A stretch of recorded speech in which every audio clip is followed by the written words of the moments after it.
closer. We're getting closer. We're going less this way and more this way. Yeah. Everybody jump right there with me. All right, we are live per the IT director, the man behind the curtain who tells us when all is ready and able. So we will call this meeting to order of the Boyle County Fiscal Court, March the 24th, 9 a.m. And we have a quorum, and has this meeting been properly advertised? Yes. Okay, very good. I want to thank Susanna for being here. She is going to fill in while Katina is out recovering from her surgery. So it's not a position that she is unfamiliar with, as she did this for several years under Judge Wilder. So she's very familiar with what goes on in fiscal court. So thank you for being here, Susanna. All right, as we open our meeting, Magistrate Sleeper, I'll ask you to have our invocation. All right, let's pray, shall we? Father God in heaven, we want to thank you for the blessings of life and liberty that we enjoy, and we thank you for the opportunity to serve the citizens of Boyle County. We thank you for those who have joined us today, and we ask your blessing upon them, and we seek your guidance upon this court. Grant us wisdom and discernment and strength as we make decisions that affect our Boyle County citizens. Help us to truly seek the true welfare of the people of this community, and Lord, we ask that you protect those who protect us, our first responders. And as we are reminded of the war and turmoil in the world today, we ask for your protection on all of our servicemen and women, wherever they may be serving. We ask all this in the name of Jesus Christ, our Lord and Savior. Amen. Amen. Thank you, Mr. Sleeper. All right, at this time we have a special guest. We have Allison Perez. Allison is a senior at Kentucky School for the Deaf, and she is going to come and lead us in our Pledge of Allegiance, if everyone will stand.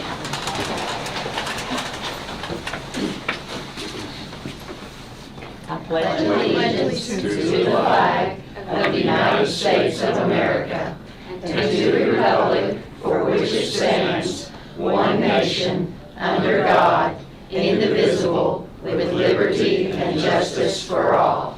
Thank you. And we have a certificate for you, Allison. All right, here we go. Okay. All right. Certificate of recognition for leading the pledge to the Boyle County Fiscal Court.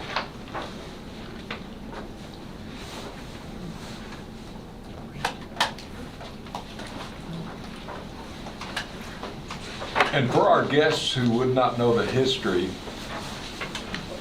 we are a community of firsts, and Kentucky's School for the Deaf was the first in the United States public-private venture of serving the deaf community. Beautiful campus that they've had, and just wanted to make sure that the record understood one more thing that is very important. And God bless you and thank you for being with us today. Thank you.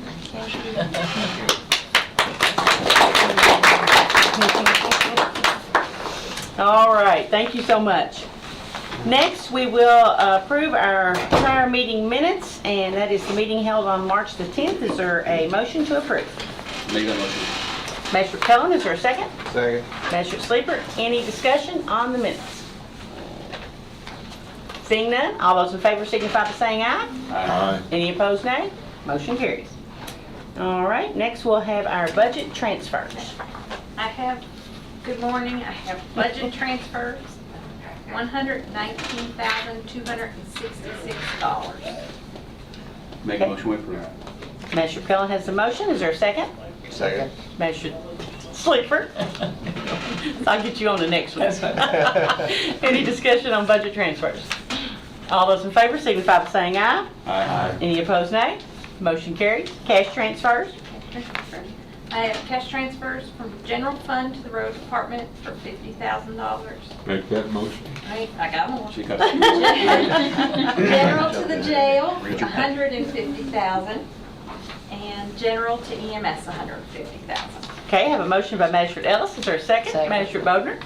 Any discussion on the cash transfers? Always glad to get my roads taken care of. That's absolutely right.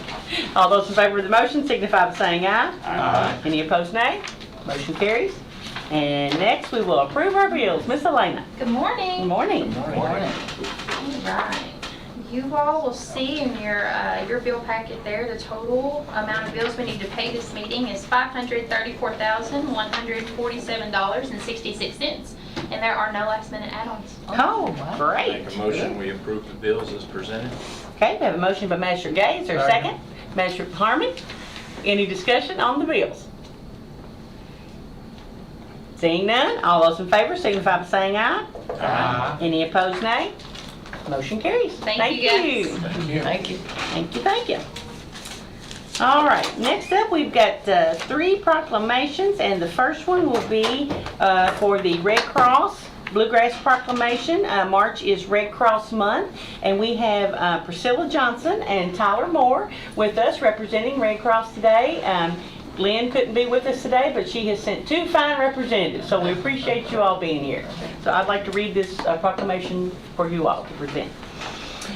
Whereas March has been designated Red Cross Month in the United States since 1943 to honor and recognize the humanitarian mission of the American Red Cross and its volunteers in serving communities in times of disaster, crisis, and need. And whereas the American Red Cross provides life-saving services across the nation and around the world, including disaster relief, blood and blood product collection and distribution, support for military members and their families, and education in health and safety, such as first aid, CPR, and emergency preparedness. And whereas the success of the Red Cross's mission depends upon the generosity of donors and the dedication of volunteers who give their time, resources, and compassion to help others in need. And whereas Red Cross Month provides an opportunity for individuals, businesses, community organizations, and governments to acknowledge and support the critical work of the Red Cross in strengthening community resilience, responding to emergencies, and promoting humanitarian values. And now therefore be it resolved that I, Trilly L. Bottom, Boyle County Judge Executive, and the Boyle County Fiscal Court do hereby proclaim March 2026 as Red Cross Month in Boyle County, and encourage all citizens to recognize and participate in activities that support the life-saving work of the Red Cross through giving, volunteering, training, and service. I have a motion to approve. So moved. Magistrate Ellis, is there a second? Second. Magistrate Bodner. All those in favor signify by saying aye. You want discussion? Okay. I was going to do that after, but go ahead. Go ahead. Protocol. I look around the room and I know there are 3 of us old enough, and at least my father was in the Pacific and my father-in-law in the European theater of war, and they all realized the presence of the Red Cross, and they were thankful for it. And I think every action that's happened around the world ever since, including storms and everything else, the Red Cross has always been there, and certainly within the confines of the United States. So thank you for what you've done. Any other comments? Red Cross gave Boyle County a real gift. They gave us a building to start the first in-house drug treatment, which is Shepherd's House that came and took it. That's why we have the building we have for $1. $1. We gave back to keep things going in the right way. We thank you. That's good. Anybody else? All right. All those in favor of the motion signify by saying aye. Aye. Any opposed, nay? We thank you all for being here today. I want to present this proclamation to you all. If you want to come Point on. of order, Your Honor, if I could have one of your members just snap a photo, or I will be fired. Usually we'll do that.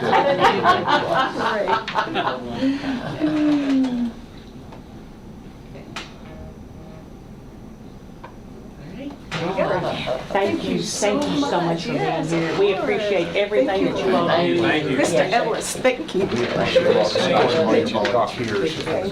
Yes.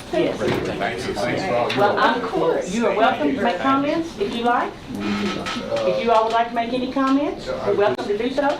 I would simply thank everybody for their support of the Red Cross. We are a 100% donor and volunteer-driven organization. And we wouldn't be here today without you, and we wouldn't be able to serve you if it wasn't for your time, talent, and the treasure that you donate. So thank you. Thank you. You all have a great day. Tell the folks from Washington County hello. Thank you. Y'all have a great day. Thank you. All right, next up, we do not have a representative here. They bring this in early, and we go ahead and do it, and then we present it at court the first available date. So this is the Arbor Day Proclamation. Whereas the Commonwealth is graced with diverse forests that extend from the hardwood forests of the east to the cypress sloughs of the west. And whereas trees are a sustainable resource providing significant environmental, economic, social, and human health benefits to Kentuckians, and whereas over 1/3 of Kentuckians live in a community actively managing their urban forests, spending over $12.4 million on this asset. And whereas Kentucky's forest products are a $19 billion green industry employing over 59,000 people, and whereas trees enhance our air quality, purify our water resources, protect our soil, supply a source of renewable energy, and provide valuable wildlife habitat.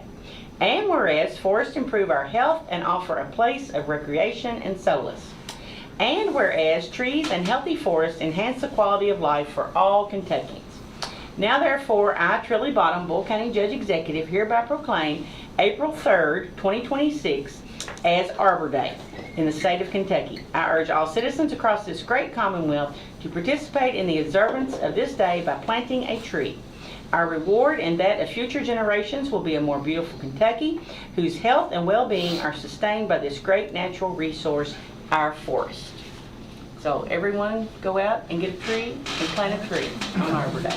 Is there a motion to approve? Motion. Magistrate Sleeper, second by Magistrate Gay. Any discussion? Yes, as a member of the Arbor Day Foundation, I would like to express my appreciation for that organization. It's another great thing to come out of the state of Nebraska, as well as myself. So. Two gifts. No, seriously though, and you can get some very inexpensive trees if you join them. So it's a really good organization. So. Yeah, that's And great. you can go through the Farm Bureau and get a half off on any tree that you buy. Mhm. Well, there's certain places. It's not like any tree anywhere. There's like True. a couple places. Yeah, a couple It's places. during certain periods of time. Yeah. And the Conservation district. Oh, they it's do free for trees. conservation. I don't know about the Farm Bureau, so you might be right. Yeah, Conservation District does the free tree seedlings, and I'm not sure on the date. I haven't heard of the date on that yet. I don't know if anybody else has or not. All right. Any other comments? All those in favor of the motion signify by saying aye. Aye. Any opposed, nay? Motion carries. All right, next up we have the Child Abuse Prevention Proclamation, and Tami Wilson is here with us. There you are, Tami, the CASA Director, and so I will read this for you to accept. Whereas April is recognized nationwide as National Child Abuse Prevention Month, a time dedicated to raising awareness and strengthening efforts to protect children and support families in our communities. Whereas every child deserves a safe, stable, and nurturing environment in which to grow, learn, and thrive. Whereas preventing child abuse and neglect requires a collaborative commitment from families, neighbors, educators, community organizations, and local government, working together to support children and strengthen families. Whereas organizations such as CASA and other child advocacy partners work tirelessly to ensure that children who have experienced abuse or neglect have a voice and receive the support and protection that they deserve. Whereas National Child Abuse Prevention Month reminds us that communities can move from challenge to change by promoting education, strengthening families, and building supportive networks that protect children before harm occurs.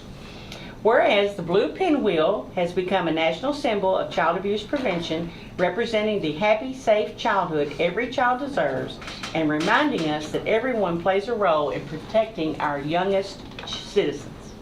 Now therefore be it resolved that I, Trilly L. Bottom, Boyle County Judge Executive, and the Boyle County Fiscal Court do hereby proclaim April 2026 as National Child Abuse Prevention Month in Boyle County, Kentucky, and encourage all citizens to work together to promote safe, stable, and nurturing environments for every child. Let us reaffirm our commitment to protecting children, strengthening families, and ensuring that every child in our community has the opportunity to grow up safe, supported, and full of hope. Done this day, 24th day of March 2026. Is there a motion to approve? Make a motion. Magistrate Bodner, second by Magistrate Gay. Any discussion? Judge, I think that it's very important to acknowledge our county attorney, Chris Herron, for his passion. Certainly over the 8 years that I've served on the court and witnessed what he and his staff do for prevention and prosecution in cases of child abuse. Thank you, Chris. Thank you very much. Very good. Anybody else? Well, my daughter's a social worker, so she's seen the end that breaks my heart, and I know somebody's got to do that, so I'm glad we have people out here that can do that and make it a better place, as you know, and Chris and everyone to try to help these children that can't help themselves. And Tami puts her whole heart into it. She's there, she's available whenever she is needed, and if she can't do it, she'll direct someone else to do it, and she'll get help that's needed, and taking care of children that have to live in unfortunate circumstances, but always trying to make a better place for them to grow up and thrive and live and be a productive citizen. So thank you, Tami, for all the work that you do.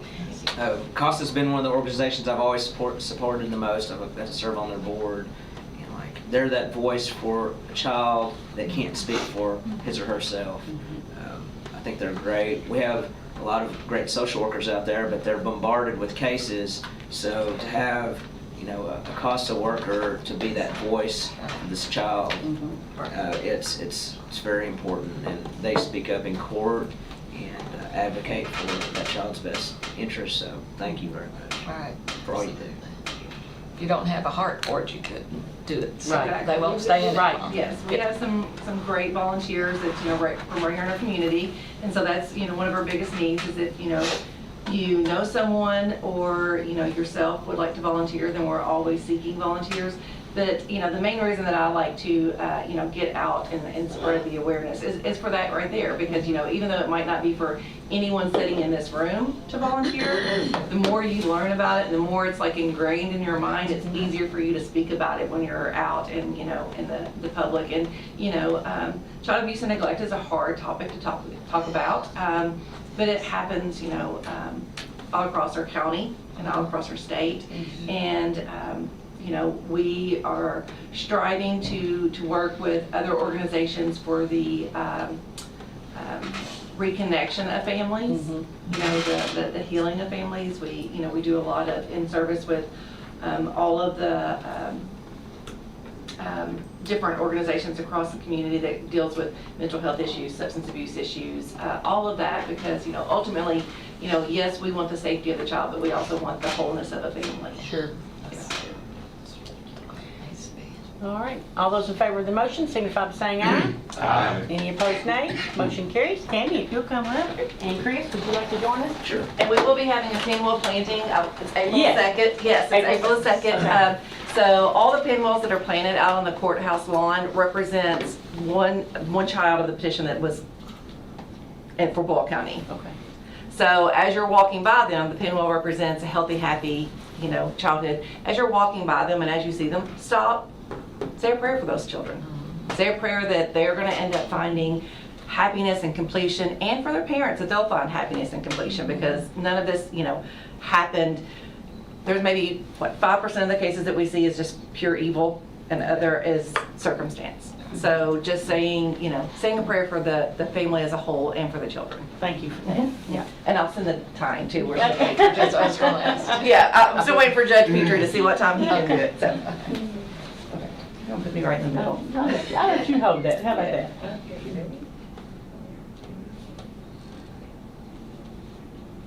All right. Thank you. Thank you so much for being here. Thank you. Yeah. Thank you. Thank you. Love you. I saw that. I was hanging out, like, look, you're getting a plane, I would be maintenance on it. So April 2nd Yes, is yes. Pinwheel Day. Okay. All right. Well, thank you, and you have a great day. Thank you. Okay, number 8 has been moved to the April 28th meeting, so Boyle County 4-H will come on April the 28th. And next up, we have Farmers Market, Dan Crossfield. Come on down with the Farmers Market agreement. Morning. Yes, so I'm here today. Shirley asked me to come today to lock in the lease for the 2026 season. I'll fill you in on some information on what the market's been doing and what we're going to do before we talk that. We had some winter pop-up markets. The first one in January was canceled due to not being able to remove the ice off of the Steele's parking lot, so that was a disaster. But February was a huge success for it was like a perfect weather day, but for the time of year, I was not expecting the turnout. We had over 300 people come through. We were set up at Morley's. It was a lot of fun. A lot of the vendors were excited. So that's some vision for the future on maybe an all-year market. We just got to lock in like an indoor location. Yeah. So, and then we got one coming up this Saturday, and we're in collaboration with the Garden Club and the Arts Commission and the Extension Office to do a community plant and seed swap.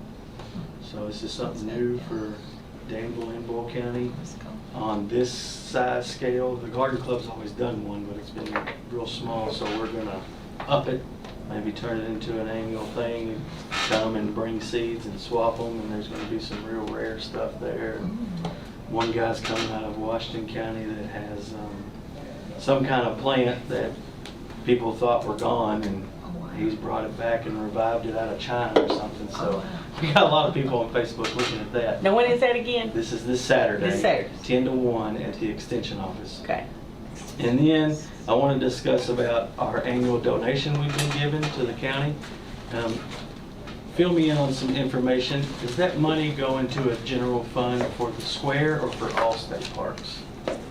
Oh, it stays local. Stays here. Stays local? Yeah, it stays here. So I was talking to Trilly a little bit about, instead of just giving you money towards the square, what if we actually put our minds and efforts that we have within the farmers market to put it to use?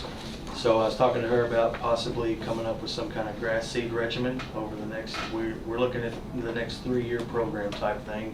And we're gonna aerate, add some dirt, add different kinds of grasses, and the kind of grasses that we're adding will be good for like shaded areas under the trees that are bare.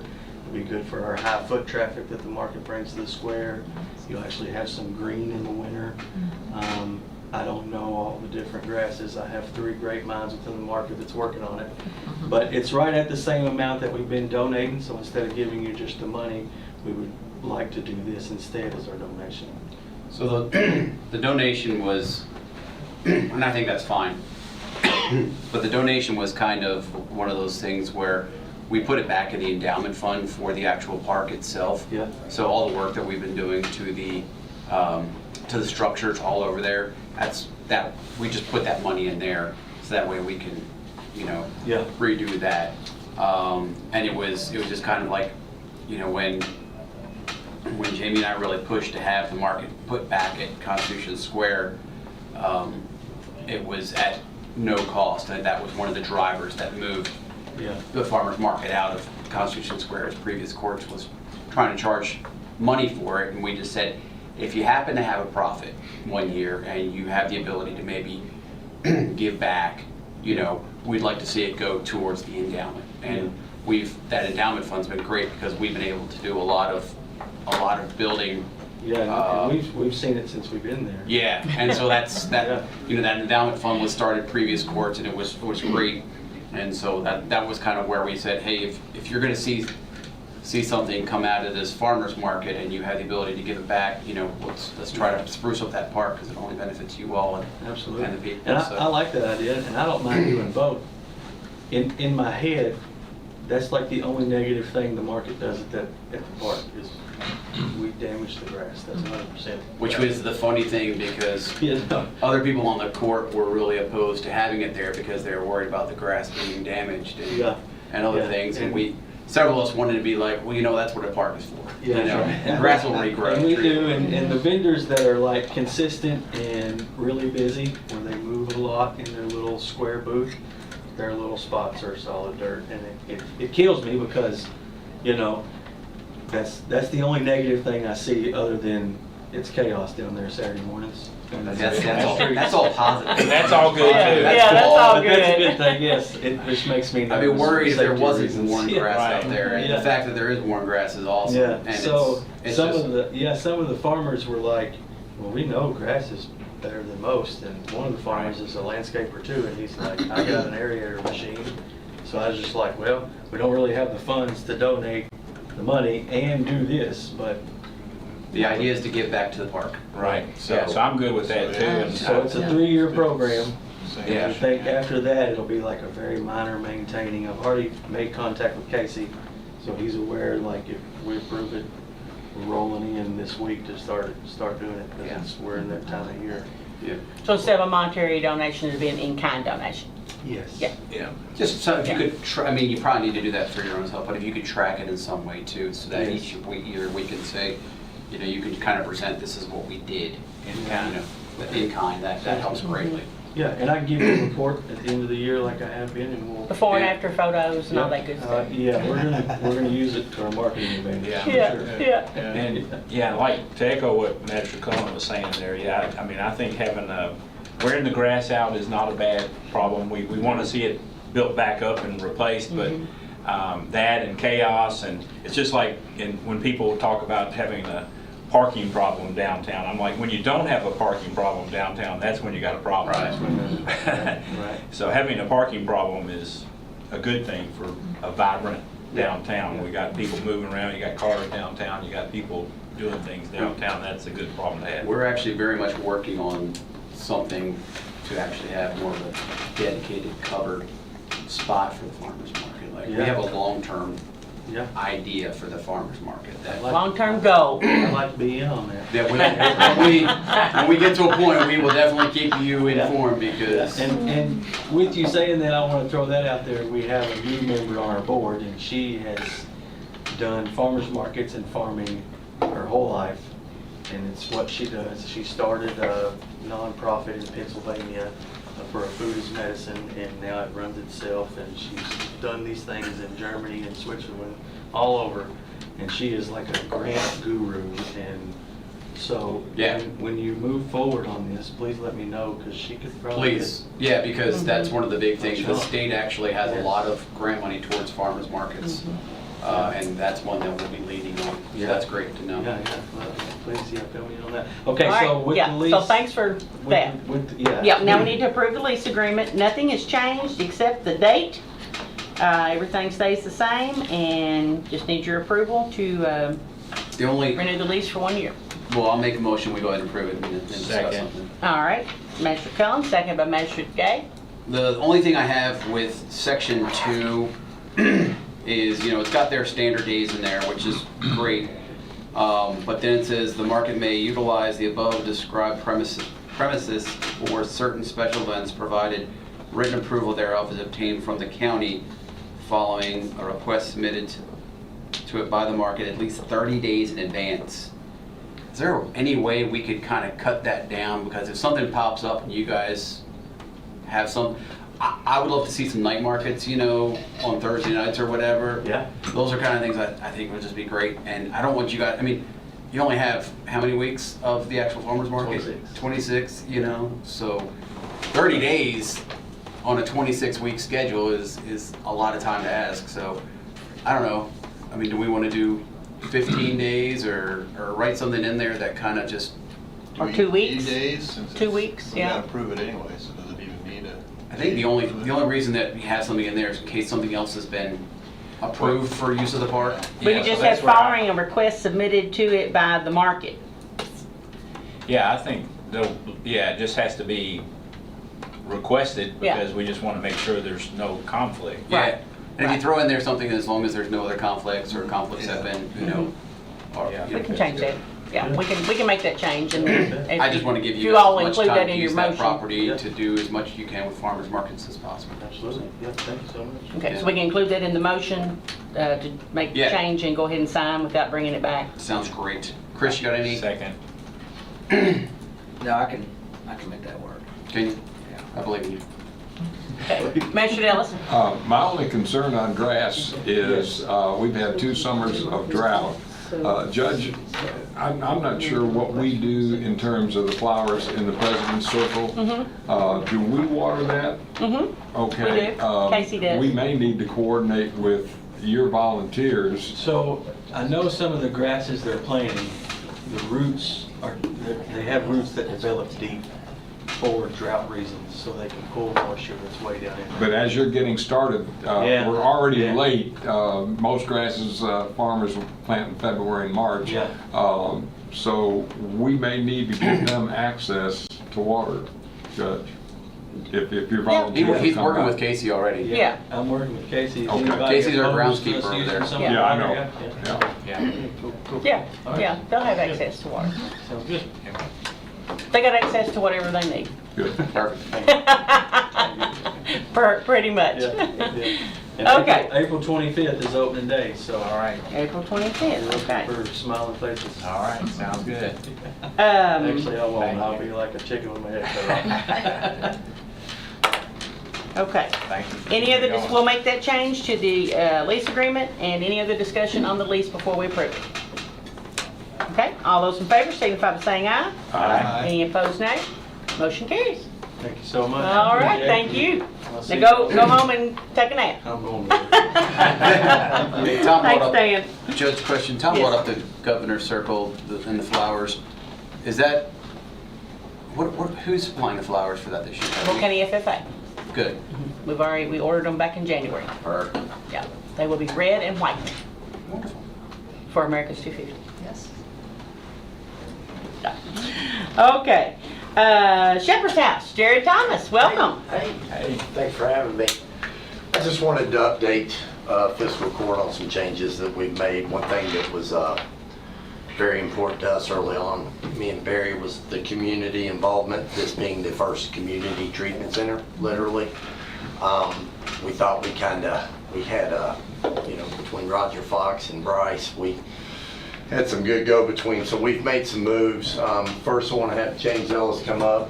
I got James through a buddy of mine that I played college football with. He went on to be an NFL football star, and he actually coached James when James was a high schooler. And James specializes in bringing programs in. You don't know if you guys know, but SAT programs now, you can get a peer support license while you're actually in SAT. That was James, he brought that in. He's also an expert with grants. So we want to start focusing on some grant money like we had back with the jail to jobs. I don't know if you guys remember, but that was about $500,000 that we were able to use and pay for some of the jail staff, which comes off of your all. So James is going to focus on that, and he is the he is the director of Boyle County program. So he'll oversee the SAT program, and he will oversee the community treatment center. And I wanted y'all to meet. He's going to get with Chris, and Chris will let him know what his expectations are, what he expects. But we just we had a bigger presence in Danville. When I was here, I think Barry had me speak at every public school and church within a 25-mile radius. I probably spoke 4 times a week. I was at the Rotary Club. I mean, you name it, I spoke there. And he's going to bring that in. He's already booked y'all an NFL speaker for the Boyle County High School. So he'll be the go-between. So anything y'all need, you can go through James, and he's going to slowly meet y'all throughout the day. He'll be popping in up here and introducing himself. So that was our first move we made. Our second move was Stacy. Stacy, come on up. You guys all know Stacy. She was a probation officer when I was out there running that jail program, and she walked in, and I thought, that is the most compassionate, tough lady I've ever met. Well, when you're dealing with drug addicts, you've got to be both. You can't be a walkover, and she's also the only human being I've ever met that I've never heard a bad word about. Like, you talk to enough people, you'll eventually hear something bad, but we never have. And, Barry and I took a lot of pride in that jail program out there. And when I was out there running, I think we went 5 years in a row with the #1 program in the state. We had the highest recovery rate and the lowest recidivism in the state of Kentucky. And we went out and get Stacy because we want that #1 spot back. So we hired her for that. So she'll be coming in. And last but not least, I got Kay Thomas, and that's my child. Guys don't know that Uncle Barry raised him out there at that jail because he needed one good parent, and that was Barry. But my wife is the Kentucky Lawyers Assistant Program. She's the Key Lab Director. That's Yvette Hurrigan. So if you're a lawyer in the state of Kentucky and you have a mental health issue or a substance use disorder, you go through my wife. My son is Director of Operations for the Shepherd's House, and my daughter-in-law is the lead counselor at our Maxwell. And so drug and alcohol rehabilitation has become the family business. I thought it would be football. We fell short, and we are a house of counselors.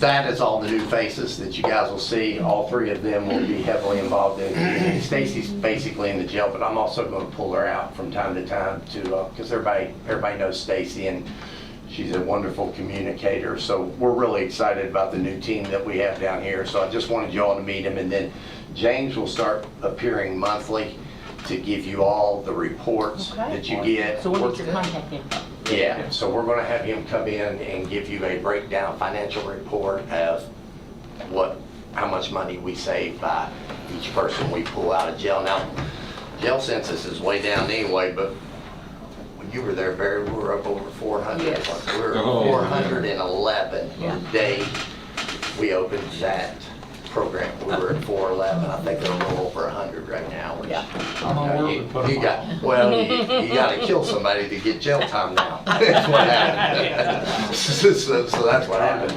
But that's all. If y'all got any questions for any of them or me, let me know. Got any questions for Jared? Welcome, we're Thank glad to you. have you. Glad to have Free everybody. Food Thank you Fridays, for are being those coming here. back? Do what? The Free Food Fridays should. is coming back? They should. I'll be back. That's awesome. Yeah, that was great. Yeah. That was really great. And hopefully we'll sponsor a couple of them Sure. for the court. Yeah. If you approve my allowance. A little hostage. Or a little slush lunch. All right, well, thanks for being here. We Thank you, appreciate guys. everybody coming. Yeah. Thank you. Thank you, Jared. Welcome, guys. Thank you. Yeah. Y'all have a great day.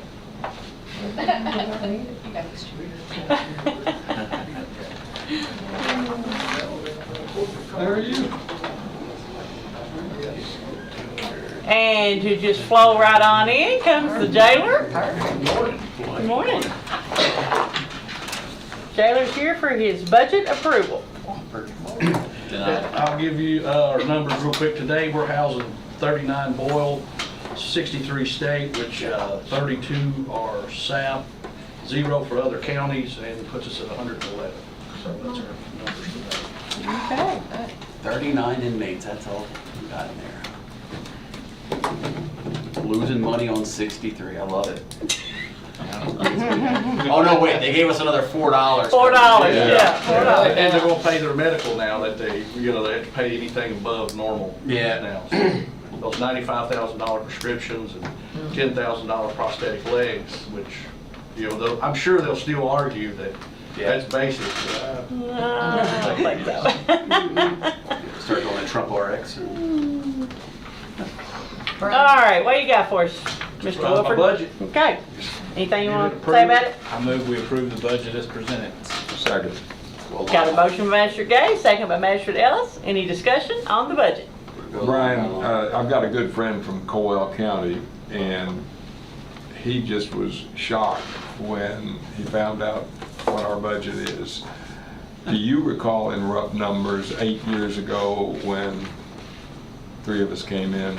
When I was Barry's chief deputy, I think we were almost 5 million, 4.5 million, right around there. The public really needs to know that the state is enjoying the opportunity for them to express their savings on the jail when they're not paying us, what, 1/4 of what we experience, and that goes against our Boyle County taxpayers. I don't think we can say that enough. especially since right now today, they are debating the entire state budget, and instead of working on and passing House Bill 557, as we had hoped it would come through, they're just making it a line item on the total state budget, which once again puts our Boyle County taxpayers in jeopardy of severely subsidizing the day. I have those numbers that the expenses in 2019-20 was 4.286 million. And with no Mercer County now, your expenses are 4.79, so. Look at that That's pretty good. expansion. Yeah, and we were doing the numbers, and we've actually reduced our, like 114,899 from last year. And that's what, we're still losing revenue, we've lost our phone money, we're not making, with the state, we were making a little over $1 million a year by housing them, but really that was just cash flow because it helped us pay the electric bill, make payroll. There's no profit in it. We were still losing money, but it just helped us pay our bills. So there's a big difference. And like I said, I don't know what's going to happen.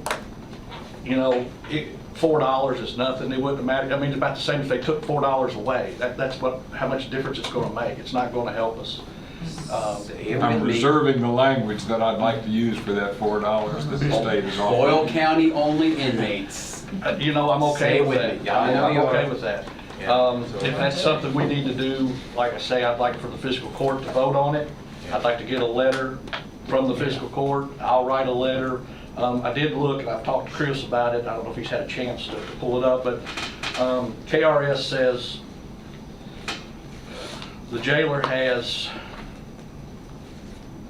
what's the word? It's care, but I'm also... Custody and care. Well, it's that, but... Custodian? No, there's another word in there, and so I think that gives me the legal ability, I wish I brought that today, Come on, Chad. to say who we're gonna house and who we're not gonna house. But just to be safe, I think if the fiscal court, since you all are the governing body, then you all write the checks, and the jailer is my constitutional office. I think if we both do it, we'll go there. The one thing we need to remember, though, is our SAP inmates. So we may need to just not bring anybody new in. I'll need to work with Shepherd's House and see if they want to move them to one of their other locations if they have room, or let them go for a couple months, because I don't want to mess up anybody's treatment. I think that would be the wrong I'll thing make a to do. motion that we phase out state inmates by the end of calendar year 26. So you don't want to wait and see what happens with the end of legislation, see if anything changes? Are you ready? Second. Third. Okay, phase out state inmates by June 30th? No, by the end of the calendar year. Calendar year, okay, December by December. 31st. Okay, Judge, yes, discussion. yes. I think Brian expressed the same sentiment that I would have. I think we'll have more punch if we would wait 2 weeks where we know exactly, even politically, we don't want to get crossways with the Speaker Pro Tem who's helping us, with Senator Amanda Bledsoe who's helping us, with Daniel Elliott who's helping us. I think we'd have the cart before the horse if we pass that amendment today. We will know 2 weeks from today exactly what that's going to say. And before you made your motion, I was thrilled to death with what you said about a letter. And it would go over the judge's signature with spaces for all of us to sign. And that's when I think we could drop the hammer and let them know precisely why and how. And I would make sure that the Herald Leader and the Courier Journal get that letter on behalf of 70 communities out of 120 that have jails. So I would urge... And I would feel better if we waited to end. And here's one of the things, I was down there last week, and I talked to somebody who deals with this. I'm not optimistic about what it's going to be. And I don't either. I'm with you. Well, and let me just chime in. I would say let's do it if we have the votes. Let's pass this, and if they agree to pay their fair share of the bill, then we can always agree to accept state inmates back. I'm thinking of those three important legislators I mentioned, and there are more, because I know of more from a conversation I had yesterday with legislators. But they are fighting hard for us right now. I am not at all optimistic that they're going to be able to move above the insult. I was reserving saying that word, but the insult of a $4 increase. Well, we accepted it years ago and nobody said anything. That's the thing. 2 weeks will keep our good relationship with key legislators. And here's the thing too, like I said, I was down there last week with CASA for pushing House Bill 557. And I was told by somebody I trust that's been around for a while that says, well, if something like this never gets passed the first time, that it takes 2 or 3 times. They're like, we'll probably get a little bit this time. The next time we'll probably get more, and then the third time it'll come around. We've heard that forever. But Yeah, we have. But this is the first time we've ever had movement like we've had since I've been here. And I'm, so going into my 3rd term. And Barry's never, do you remember any kind of movement like this when you were in you for 16 years? We had movement, but it wasn't like Get rid of that. them anyways. They took $1 a day off my first year. Yeah. And then they took out, and then they took the juveniles out, right? Yeah. So that was $100 for that. So, Brian, you're saying you'd just like us to wait a couple weeks? I support it. Whatever decision we make, Right. I support. Okay. But I think, I'm like Tom, I think let's don't Okay. ruffle Push any any buttons. until, Push any yeah, buttons. then, there's a time when to push a button, and I think in 2 weeks will be more. What's the benefit of waiting 2 weeks? I'm still not following though. After spending 26 years in Frankfurt and Washington, and knowing the dynamics of what, I'll put on the record, Hell Week is this week in Frankfurt every other year because it's budget year.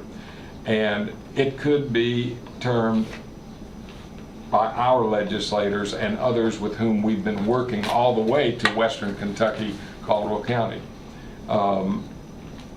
I don't want to risk an insult when 2 weeks will only work to our advantage to have a clear view of exactly what is going. I urge that we not concur with this. And I'm leaving. What's going to be our advantage? That's what I'm We trying will to know understand. precisely. Well, you're a money man. They're not gonna be able to You pay like us enough to keep their the last number that we just approved a few minutes ago was 66 cents on $1 million budget. You like details. I understand the political atmosphere and the incredibly good relationship that we now have even with the Speaker Pro Tem. We don't need, in 2 weeks of delay, we don't need to take any chance of losing a relationship that's been built up over at least 8 years with some of you guys helping with when we've been working with the legislators and walking in on the wrong floor and being allowed by the President of the Senate to go through a tunnel where you're not supposed to go through.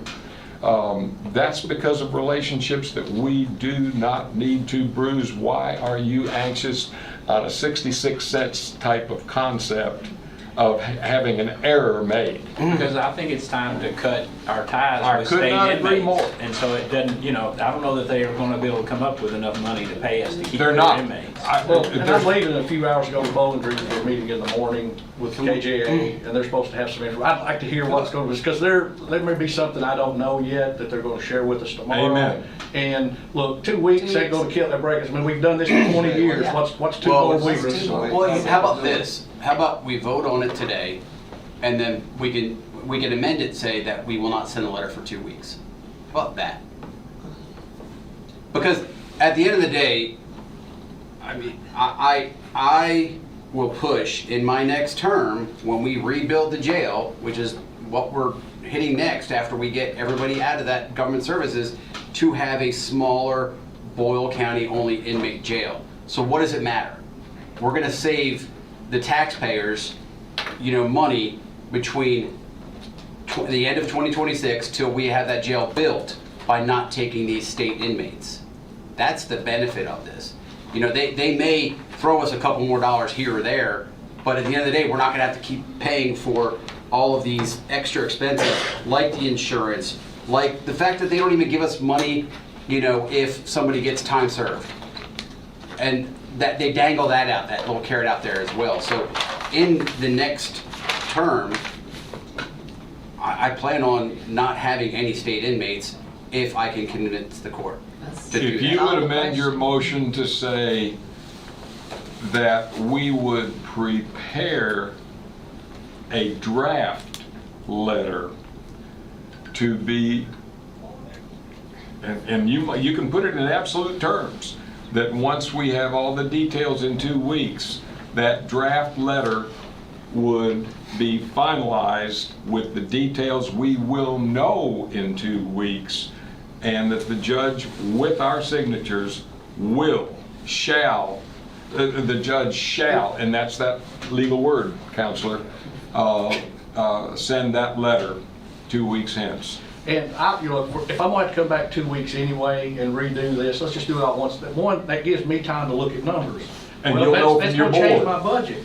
Because I'm gonna lose revenue, so you all gonna have to put in, I think you all need to know how much more you're gonna have to put in to the jail Yeah, fund. we're not getting revenue, we're getting cash flow. Well, but it's still money coming in, it's still It's gonna cash- affect my it's cash budget. flow. And I need to sit down and look at what my budget, if they're gonna be gone in December, that changes my budget.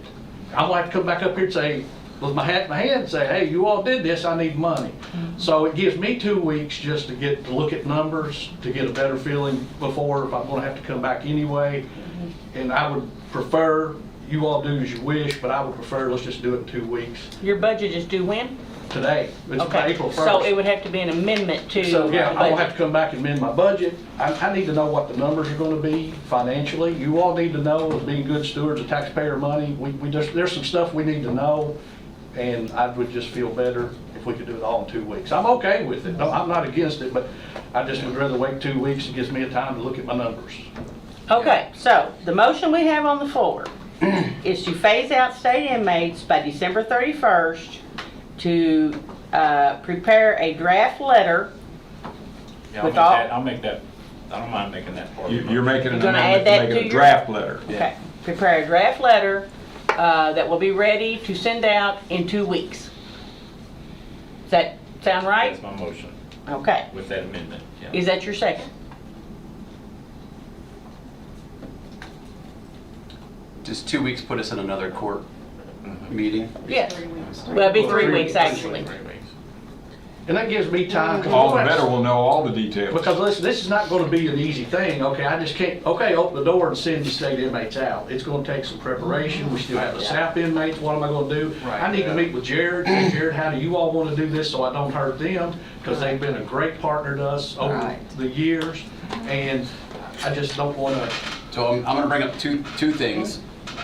Maybe we amend it that we have them removed by the end of the 26-27 fiscal year. Okay, let's do that. So that gives you more time to prepare. So 6/30/27. Yeah. I think so. I mean, if you guys are okay with that. Yeah. And then, also, giving, I mean, I made this same comment, I think it was last court session. GL committee probably should have time to discuss this. Good point.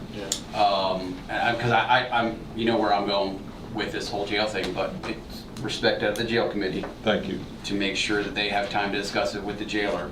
So I say, yeah, draft it 2 weeks. Three now, technically. Well, draft it in 2, present it at the next one. That's at the perfect, next because court we meeting, will okay. see the draft in preparation for the next court meeting. Excellent. And I'm also good with both of those amendments to the motion. Move it to 6/30/27. Okay, so I'm gonna read it again. The motion is. And the jail committee review. Okay, phase out state inmates by June 30th, 2027. Prepare a draft letter to send in, to prepare a draft letter in 2 weeks to present at the first fiscal court meeting in April, and jail committee review. Does that sound right? One clarification is, Review by jail committee. to whom do we direct the letter? Well, that's who I'm trying to figure out. I'm thinking it's gonna be the Department of Corrections. I think so too. Yeah, I think so too. And then there'll be some carbon copies to some very critical people, including the governor's office. Yeah. I will mention my concerns with this whole 557 bill, and I'm glad that it's been dispersed, but they're pushing regionalism very hard. I do not want to be under the umbrella of the state that kind of starts mandating regional Well, that isn't jails. optional. That, when I did. It's find optional that- now. Yes, right, as of It's today. optional now. Right. But who knows in a second or third iteration what will happen, that we don't want to be under the thumb of the state saying, you have our inmates, you now need to, especially if they throw us a little bit more money, it seems attractive, and then we go into this whole regional thing. But here's the thing too, though, now, I'm not for sure, because we're still technically gonna be housing state inmates, and those are coming for what we call control intakes. So when they're sentenced in circuit court, they have 45 days to figure out if they're gonna go behind the wall or if they can stay in the jail, that way classify them. So now when we go to rebuild, the Department of Corrections still may have to give us approval on whether we build or not. So we don't want to go in and cut our nose off the spider face. That's why we need to make sure we do this the right way. Right. And not get everybody angry with us in Frankfurt, and then when we go try to build a new jail, no. Yeah. We're not gonna let you, and they'll come up with different reasons. Now, I'm sure we can sue and win, but you know, that's gonna be That more delays it expense. another That's gonna 2 be years. in another 2 years and more money to paying for that. So that's why, like I said, I'm not opposed to it. I just wanna make sure we do this, and this is not gonna be something that we can just say, okay, get out. You know, it's gonna take some thoughts, You process. gotta get your ducks in a row. Exactly. We need to know, okay, You got 2 weeks. where my budget's gonna be. So. Counselor, help me with this. This court really needs to understand, and the public really needs to understand what happened with the Kentucky Supreme Court just within the last 10 days. 2 levels, and the last one before it goes to the Kentucky Supreme Court, or what court sends something forward to the Kentucky Supreme Court, not a regional court, what is it? I don't Appeals understand court, what appeals Oh, court. it It is the state It goes to the appeals appeals court. court, then it has to go to The state Supreme Court. appeals court sent the $200 to $300 million problem that the state has created over time, that has been won by this guy standing right here Not by me, by and his James board Association. and everybody else pushing hard, that actually was brought up as we walked through that corridor 3 years ago, with the president of the Senate, when he found out we were from Boyle County and we mentioned jails. And at that point he said, we're looking at a lawsuit of $200 to $300 million, which could theoretically be a requirement of the Commonwealth of Kentucky to pay us back among 70 jails. We might be in hell week this week just with what we've talked about so far, but we're going to be revisiting something that your board's not going to let go on that. And this is a crisis made by the state over the past 25 years. Longer than that, yeah, but yeah. That somehow needs to be rectified. So everybody needs to understand that we're looking at something this big when the expanse of this whole campus of our court isn't big enough to realize. Here's what upsets me, and it upsets most of the jailers, and I gave that information when we had our budget meeting. If you figure the average cost for them is $116 a day to house an inmate in a state facility, well, they're paying us $36.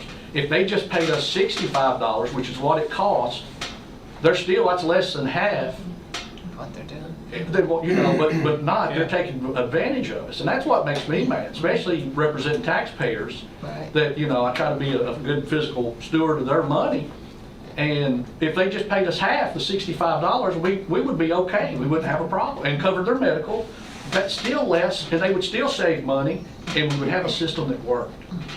And that's why we need to make a statement loud enough. We've tried over the years, they feed us this crap every year that like, oh, the local officials, we really respect you guys or whatever, but they never listen to us. So we really need to send a statement saying, we're not housing your inmates anymore. You could have paid 65, you could have paid 75 instead of 116. Now it's your problem, not ours. Well, So, I just, like, before we throw a punch, I just want to make sure we got our feet planted. do you like Brian, do you like the motion as amended like 5 times? The latest version I read. As Judge can long read as it back we don't if have you to want. decide today, I like to say, we'll come back in 3 weeks, that gives me a chance to look at the budget, makes me talk to Jarod and those people that's gonna be I involved. feel like you're the expert in the room about this issue, so we've got another expert Yeah. over here. And I don't, Yeah. And Magistrate's Gay, and Who Magistrate's thirded Cullen. it? He thirded the motion. You've shown great respect and you've gained my vote. Call the question. Yes. All right, Yes. all those in favor of the motion, would you Barry, like did it read have anything to again? say as a former jailer or no? Okay. You don't want the motion read again? Do you know what it Think we're is? good. Yeah. Okay, all those in favor of the motion signify by saying aye. Aye. Any opposed, nay? Motion carries. Thank you. Now we'd like to approve the budget. Yeah. I don't think we did that, did we? No. I think we got all, Go back We got 3 carried pages. away. Yeah. I think we got carried away. Kathy, start. Let's move this shit on. Okay. My time is. Hey, Brian, did you, in your budget, did you have those devices, anything in there for No, those? that was on just this for the time. I'm discussion. still waiting Okay, on- start off We with heard the anything on that? Oh, wait a minute, just for the budget. Okay, I just, I didn't see it. And so that may there be we go. something Yeah. that Yeah, we they really did. need to do for county They inmates, both so okay. if we redo the budget, Jay I and may come Alice, back and then they and went ask. off. I'll make a motion, we approve the Okay. jailer's Yeah. budget. Okay, we have a motion by Magistrate Gay, a second by Magistrate Ellis to approve the budget. Cool. All those in favor signify by saying aye. Aye. Any opposed, nay. Motion carries. Thank you. I got it. Thank you, Jarod Wofford. Thank you. It's been very entertaining.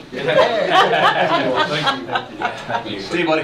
Thank you, Chad. Thank you, Appreciate your Chad. work. All right, next up. See if you can top this, EMS Director Mike Rogers. And Miss Jessica Wigington. Bringing the big guns. Yeah. Thank you, Judge and Fiscal Court, for the time today. When we started out on the path of the crisis response team, I don't think any of us had an idea of what it would kind of turn into and how busy we would be, and I think the difference we're making in the community. So, a few weeks ago, we hired Jessica as the program director of the program. She's been with us from the first day when we wrote the grant. Good idea. It was too busy for me to keep up with, and she's the content expert, so we brought her in to do that. So she's going to present the possible grant that you'll consider today. Okay, thank you. So I think everyone got the notice of funding Yes, in their ma'am. packet this week. This grant also requires a match from the fiscal court, so not as lively as our jailer, but still asking for money. Okay. And it is 20% the first 2 years and 40% the third year, so it is a bigger ask from the community on that third year. It can be an in-kind donation still, but that's really the biggest piece for you guys to consider. The grant is a nationwide grant. They are awarding 14, so I don't know.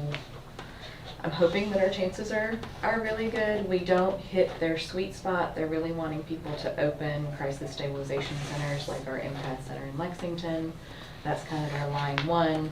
Line two is that crisis response team and their objectives in facilitating mental health. We will be working on this grant more closely with developing relationships with our jail, with SO and PD. And so that's something that they want to see, and then this would create a 24-hour crisis team. That is the main goal, is that 24-hour coverage. And so that's what we will be working towards. It is needed. Just last night, we had a 3 a.m. call for a suicidal young adult, so younger than me. So they're young. Yeah. And so, that's something that I hear often from our EMS staff is, when are you guys coming to night shift? We need you 24/7. So this would be a way for us to work towards that. The grant is due on the 30th. So we will be very busy this week if this is something that you all approve and we move forward with, but we've got our outline prepared and some research ready to go, so I think we can get it together in time. What amount of funding are you requesting, are you asking for? 42,000 is the grant amount, right? The grant amount is $3 million. 42 million is the total. Is the total for. 42 million. Sorry, I looked at the wrong And it's divided, comma. you're okay. It's divided amongst the 14, so it's a $3 million grant, so it's. Okay. 20, 20, and 40, but it can be in kind, so we can get as creative with that as we need to be. Is there, I saw the housing comp. So the four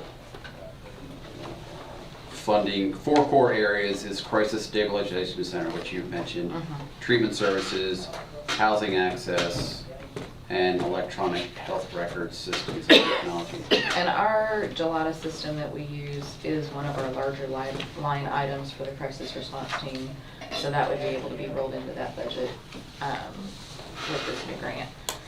So. And we work with our unhoused population frequently on getting housing and things like that, so I feel like we've got that bullet point covered through our team. Well, that was going to be a question I had for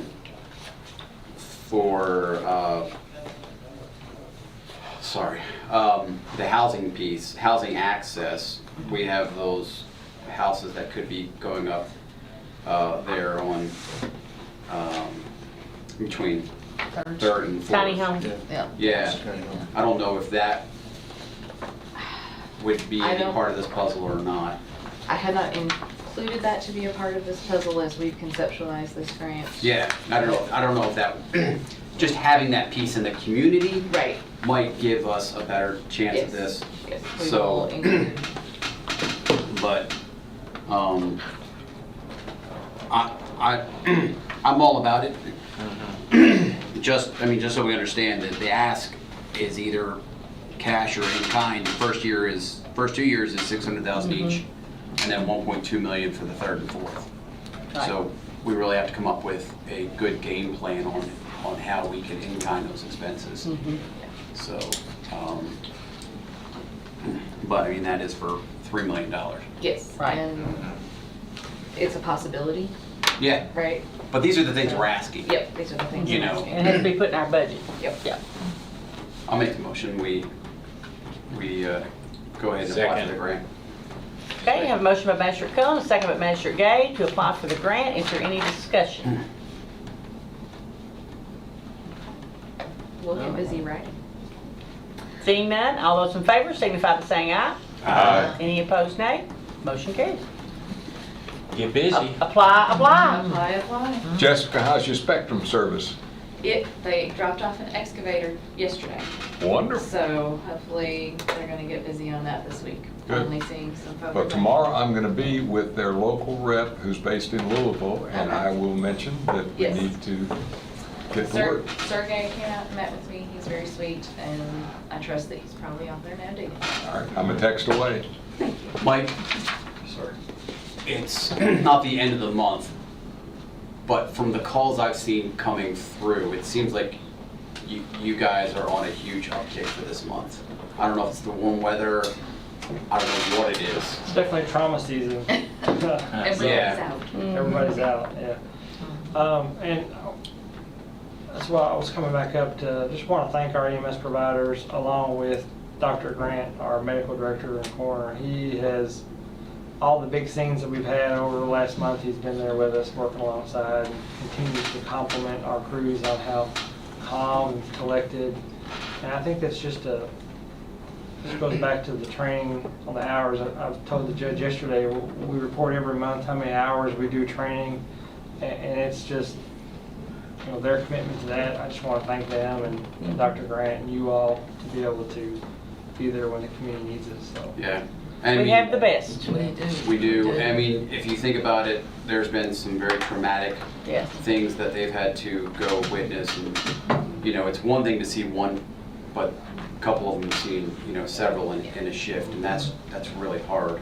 I think we talked about yours of 5 fatalities in the last 3 to 4 weeks. Yeah.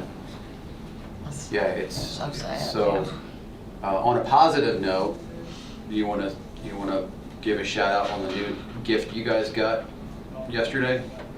It's from Lowe's. Yep.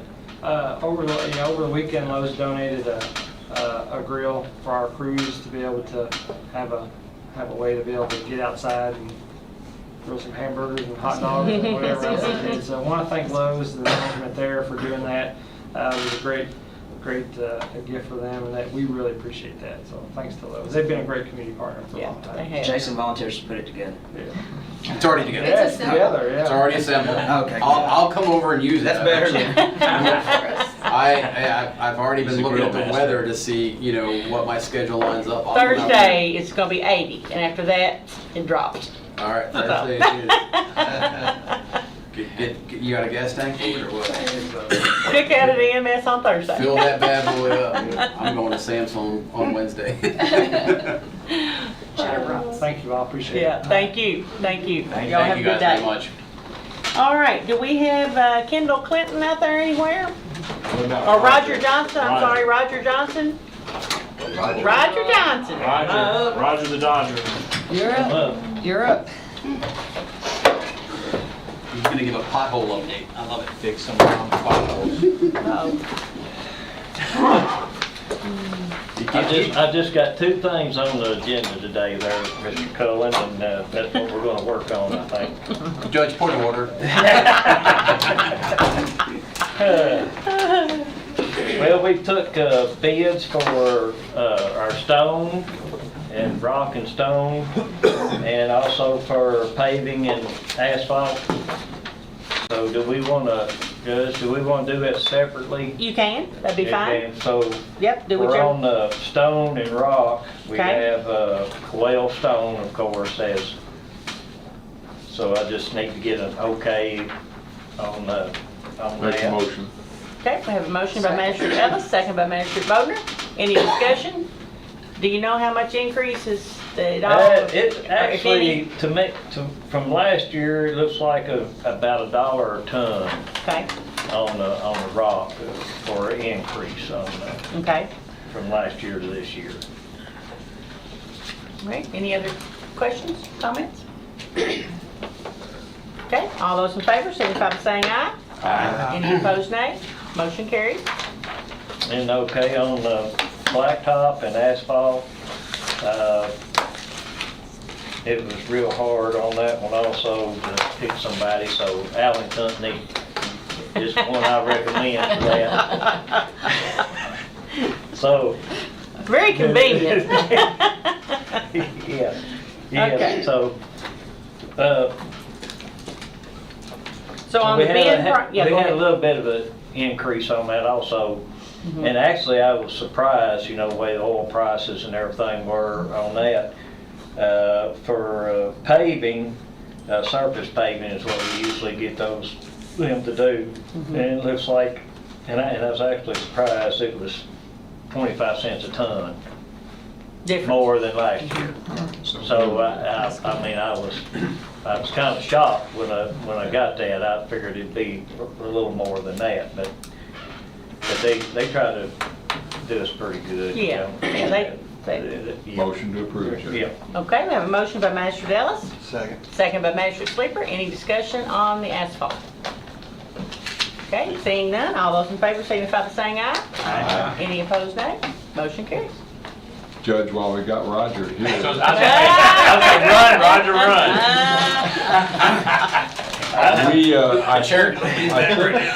I think we all got the communique from CASA that I'm interpreting to say they're out of the salt help business. Did you see that? I don't know, and of course the salt bid thing hasn't come up with CASA, so I don't know. They're out. There's a webinar. Or was that yesterday? I don't know, I think I haven't heard anything. I sent something to Rita that I was Okay. not sure. Okay, I haven't talked to her Okay, okay. today, but if that happened this week, I haven't Okay. talked to her about that, so I don't know. So CASA, well, you all understand, is out of the salt business. So it'd be an individual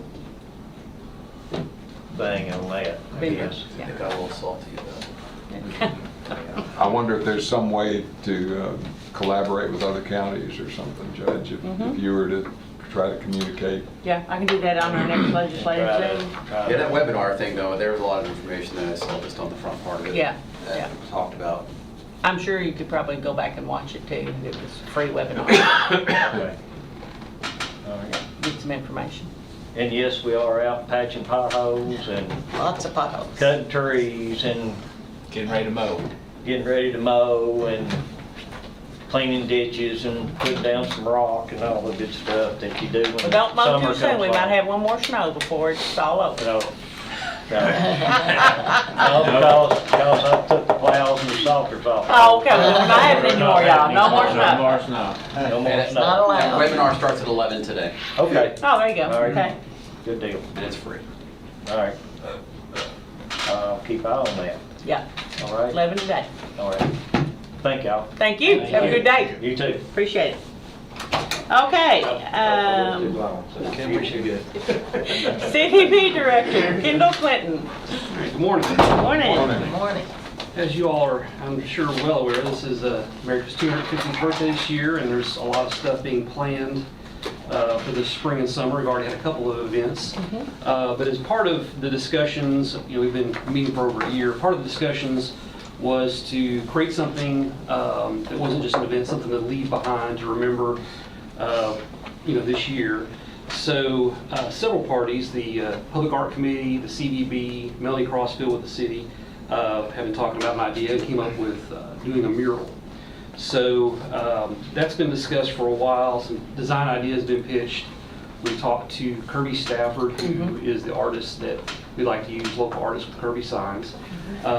Came up with a design, so that's been gone through several times now. The location for this would be the side of the Coldwell Banker building, which overlooks the front of the courthouse, that nice big wall there on the second story. The owner, Nina Kirkland, is, we haven't signed a contract with her yet, but she's good with the mural design. We just have to get it in writing from her. We've talked to her several times. She's good with it. Highly visible location. You can see it when you come past City Hall. It's a gathering spot for a lot of events. The Brass Band Festival, Bourbon Festival, the Summer Concert Series. So it's a great location for this. It would really complement the park and the courthouse itself. And the design itself has an aspect of the courthouse in it. The cupola. Do you have a picture of it? I do. Yes, please. So at the March 9th City Commission meeting, Melanie and I addressed the commission about the big hurdle, which is the funding. So they agreed in principle to fund a portion of the mural and ask us to come to you all to ask if you would fund half of the cost of the mural. So what's the total cost? The total cost between, there has to be some prep work done. The wall's got to be painted and there's some damage to the wall. But between the prep work that's got to be done, which will take about 2 weeks, and Kirby's work, which will take about 2 weeks, so we've got about a month when we're going to have an articulating lift on the sidewalk and work going on. It's going to be just under $19,000 for, I'm sorry, what was just it? under $19,000 Okay. for the prep work and Kirby's fee for his work. So 19,000 for the whole process? Yeah, yeah. The whole project, okay. And the city is paying half? The city said they would pay half and ask if Okay. I would come to fiscal court and request the balance of that. Judge? Yes. I'm with you, Tom. I'm with you, Tom. Absolutely not. No. We always talk about Danville and Boyle County. We have had this argument so many times. I'm shocked. I am absolutely shocked that we would consider this design. There is no way in the world that they're going to borrow our courthouse. I love the Christian cross on the top, but my goodness sakes, how many times do we have to say how insulting it is to come to us for money and not talk about Boyle County? No, I don't even think it's worth a vote.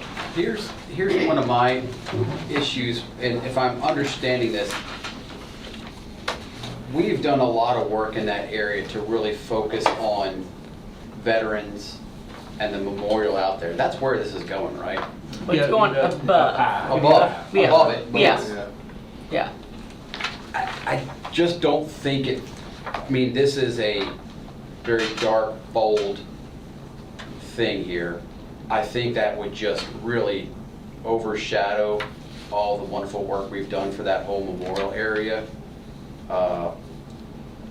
Yeah, I don't love it. I mean, maybe on the side of their. I think it's a good spot for a mural. I've always felt like that big blank wall needs something because it's just a big blank wall. And so I'm all for a mural being there and being part of the 250 and Left Behind and all the things, but I do think we need some more design work, in my opinion. Yeah, this is not.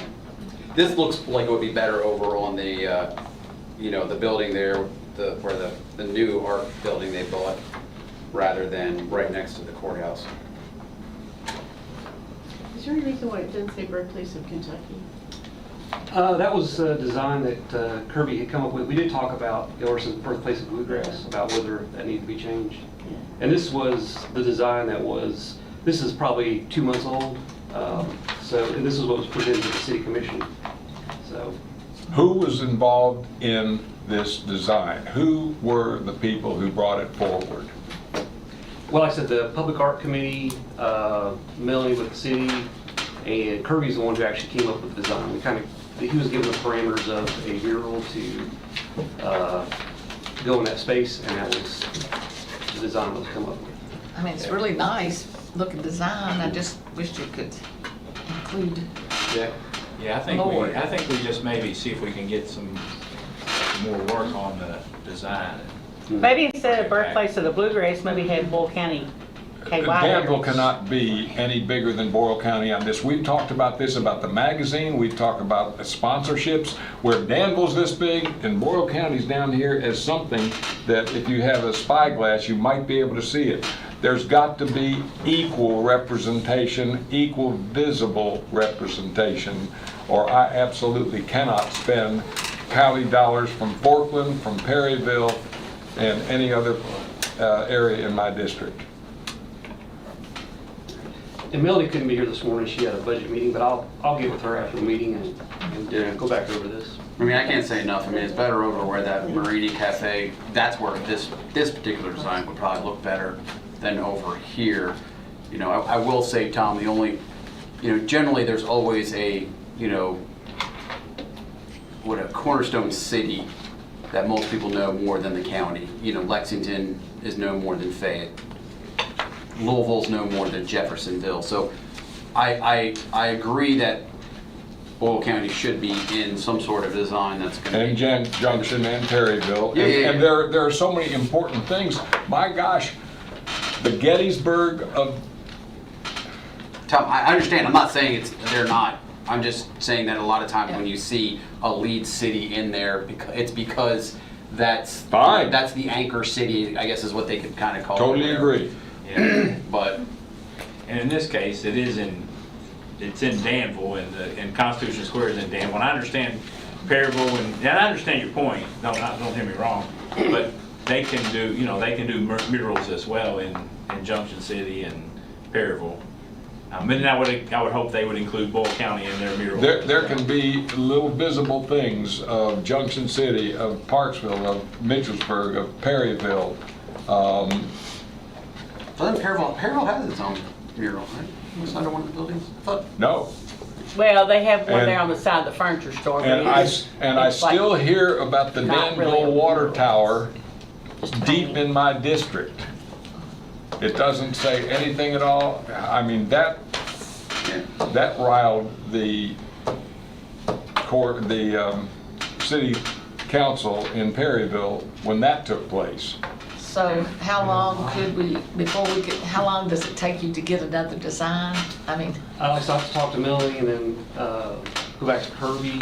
We were really hoping to get this done in advance of 4th of July, so it'd be there for the parade. And, so there's a little timeline involved there too. Well, I would encourage, if that's the case, if they're looking for half the money, maybe half the collaboration as well, when they're putting this design together and saying, hey, you know, maybe we should involve somebody from the county if we're gonna ask them for half the money, to see what they think should be in the design that goes in Danville, but yet is also, you know, Boyle County. What's the cost? 19,000. 19,000. Just under 19. And, yeah. They could take it over 250. Oh, yeah, yeah. We can The do theme that. 250 is the starting point, No, we're paying half and we're because that's what brought us here as a county, because And Kirby does great work. I mean, you know, I think this would be great in a certain location, but just not here. So are you saying a different design might work at the location they're wanting to put it? Is that what you're saying?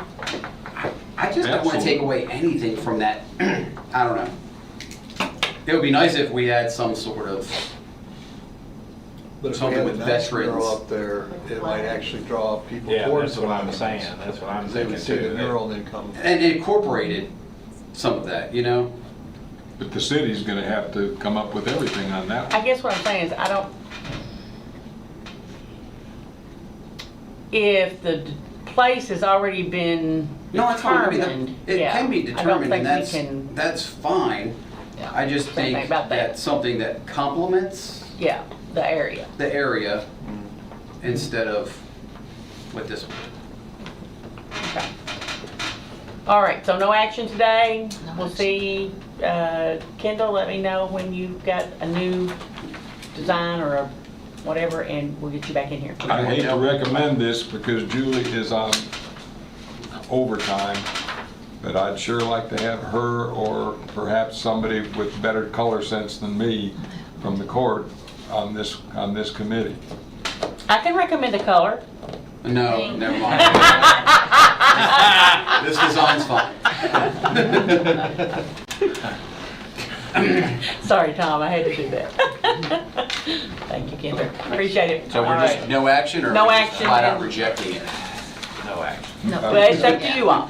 No action. No action, okay. Okay. He's gonna call and let me know, and we'll put him back in. Put him back in. Told Jamie the caffeine's kicking in. I know, we gotta get Okay, going fast. next up, Magistrate Jamie Gay and Magistrate Barry Harmon. Recycling grant and All right. composting grant. Woo, this is gonna be So, interesting. That's right. It's like those old guys on the Muppets. So, if we get these grants, then it's my doing. If we don't, then it's Barry's doing. Okay, all right, got it. No, so on behalf Maybe of the whole time.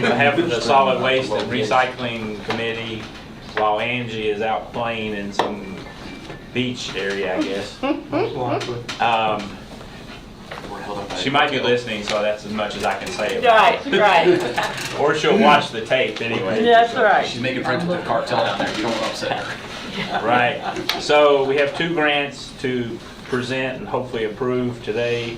One is a recycling grant, which we have through the years benefited greatly from, actually both of these grants, but this one, and it does require an in-kind, it can be used as an in-kind to the recycling grant. Oh, it's the other one. And it's for a Bobcat skid steer loader. And a lot of these things are for, you know, our expansion at the recycling center, and so they'll Right. be used in that area for that and safety. There's also a scrubber that's as part of the grant, which is basically clean the floor piece of equipment. Recycling baskets, cardboard mini cyclers, which would be just placed around the community for gathering of cardboard, and then work platforms that help with safety.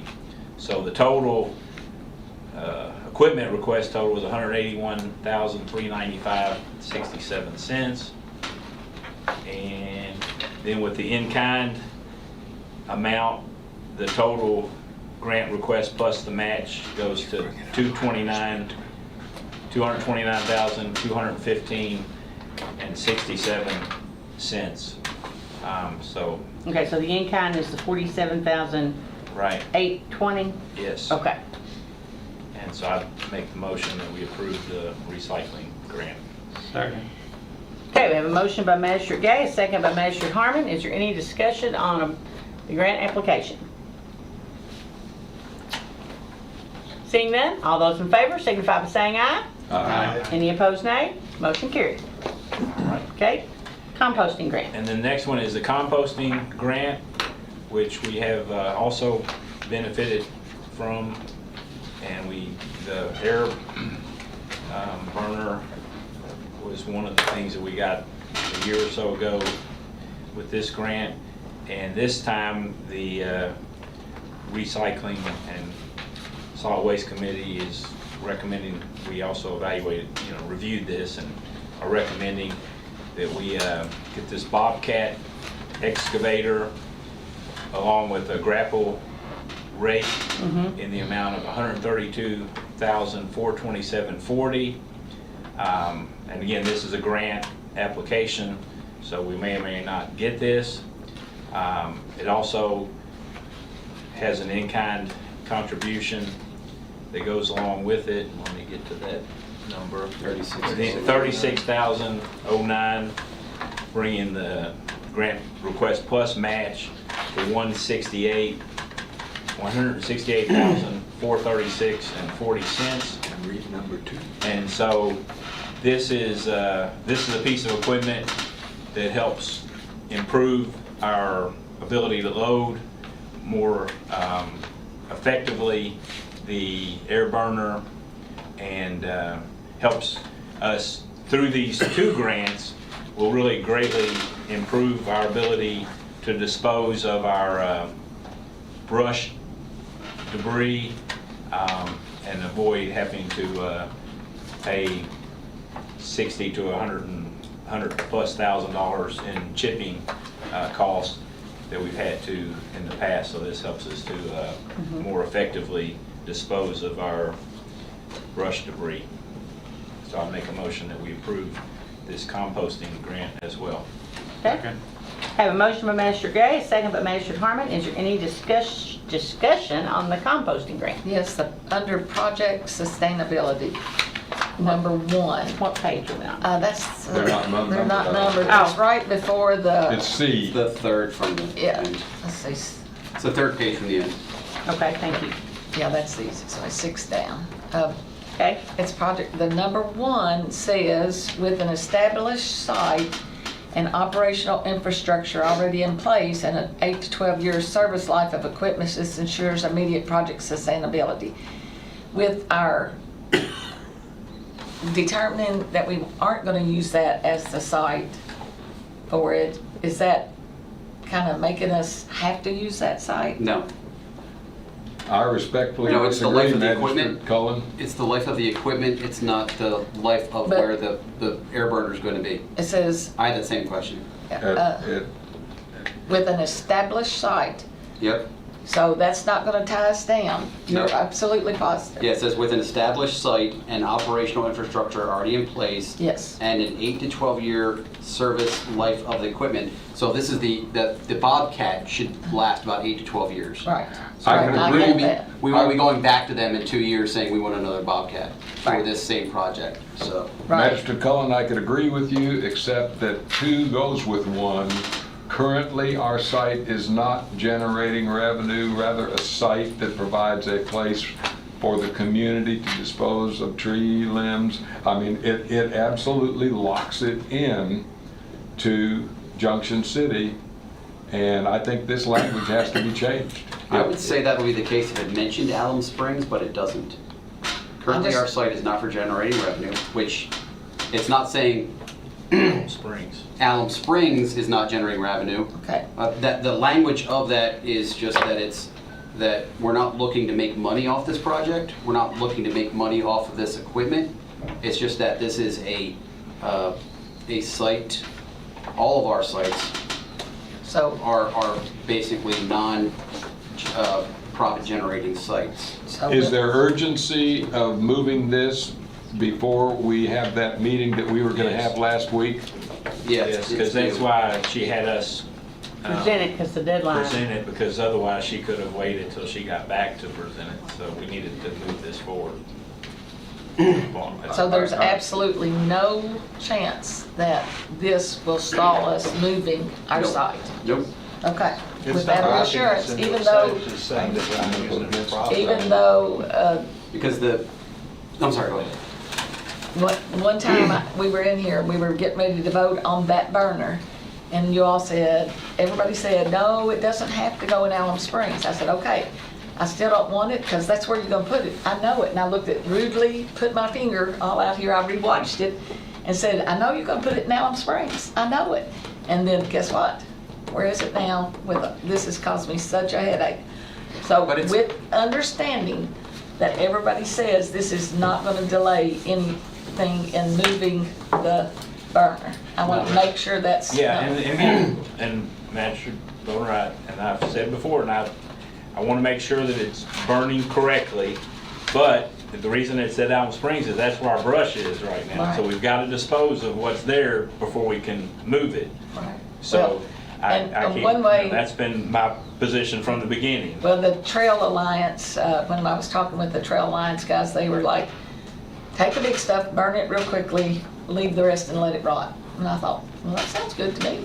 Actually, You know, that was burn the brought great up by big- somebody last week, or Yeah, last it was at the meeting. Trail Alliance meeting. But I mean, here too. Yeah, so that's good with me, you know, if that's what we have to do. And this piece of equipment will help it burn more efficiently because we will be able to get what we need to be getting in there, and that's dry material that doesn't create the smoke situation that we've had from the wet. I've just gotten an estimate on concrete for 480 square feet, 3.5 inches deep, and it's $10,000.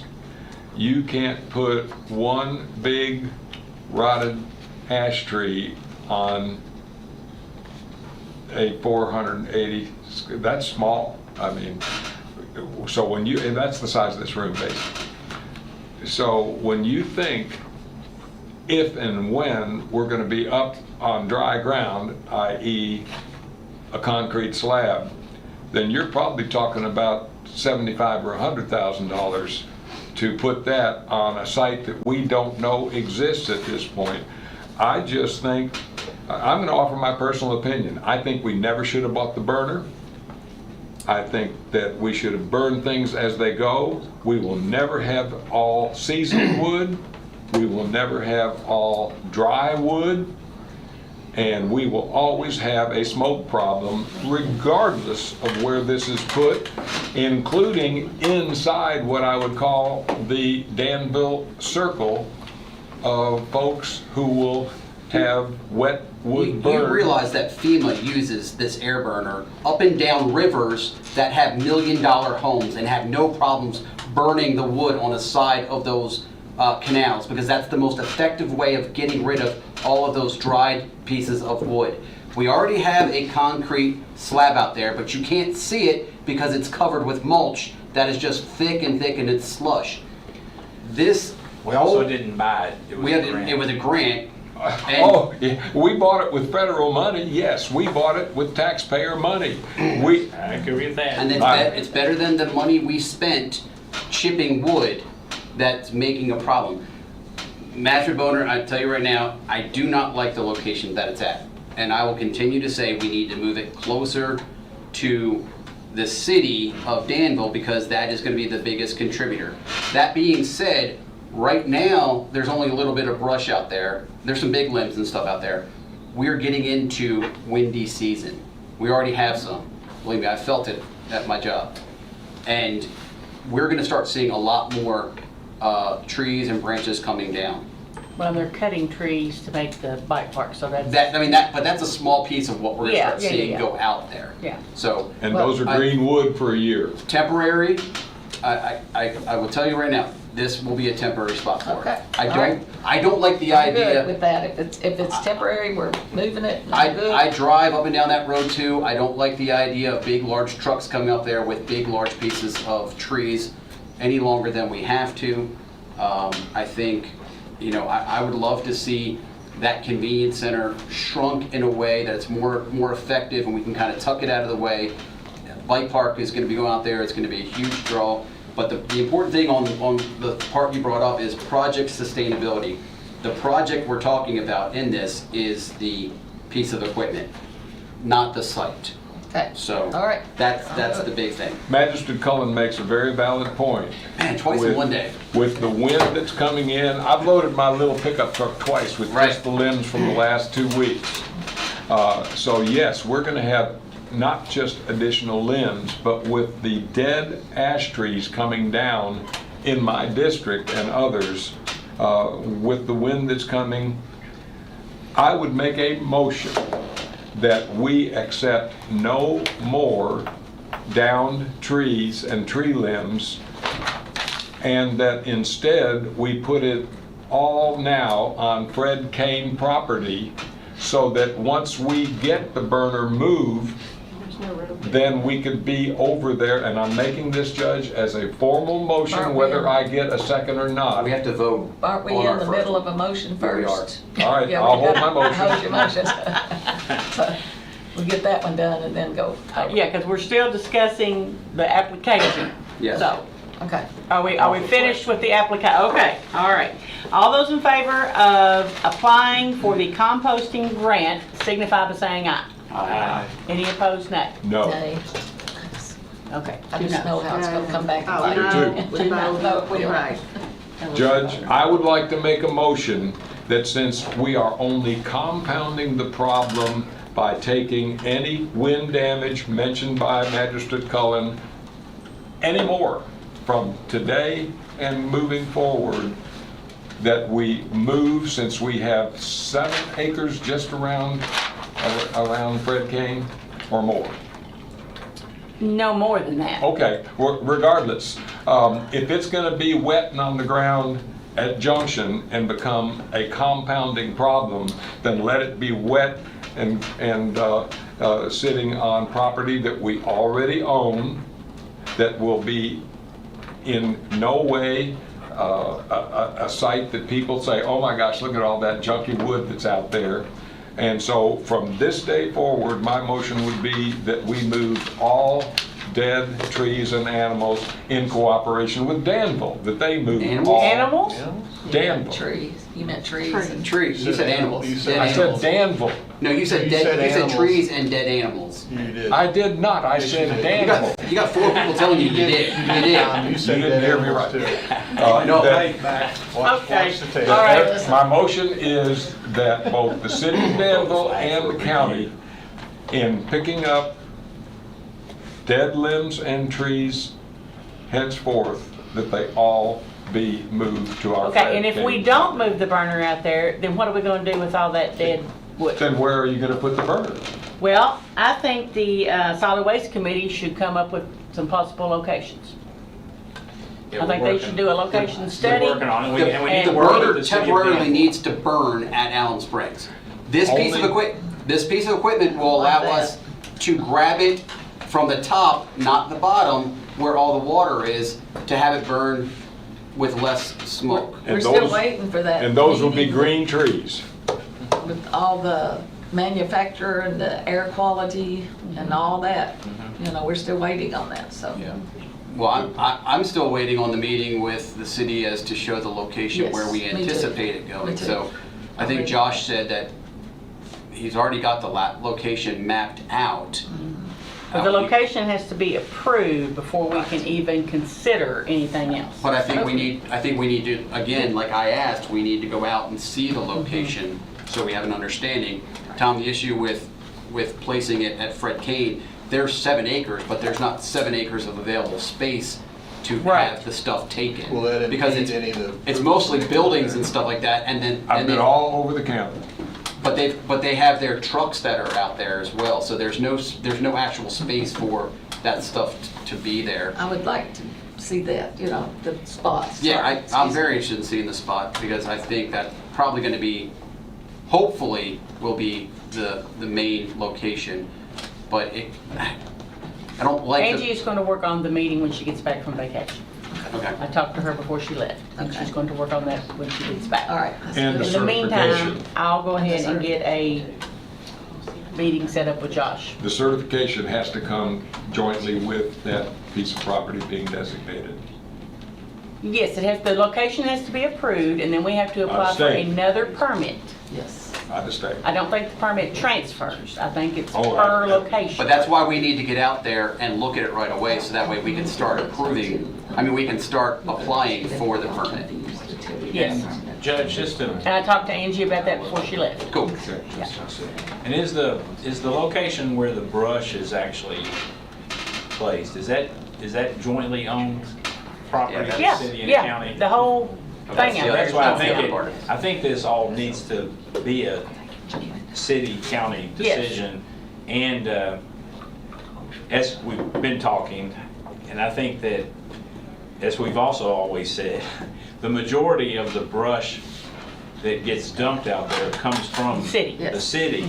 Yes. So, Tom, so to your point on the trees in the county that are falling, obviously there are some in the city falling as well, but, most people in the county burn their brush, whether legally or illegally, That's right. Yep. on their own spots. My neighbor, yeah. And they just burn their stuff.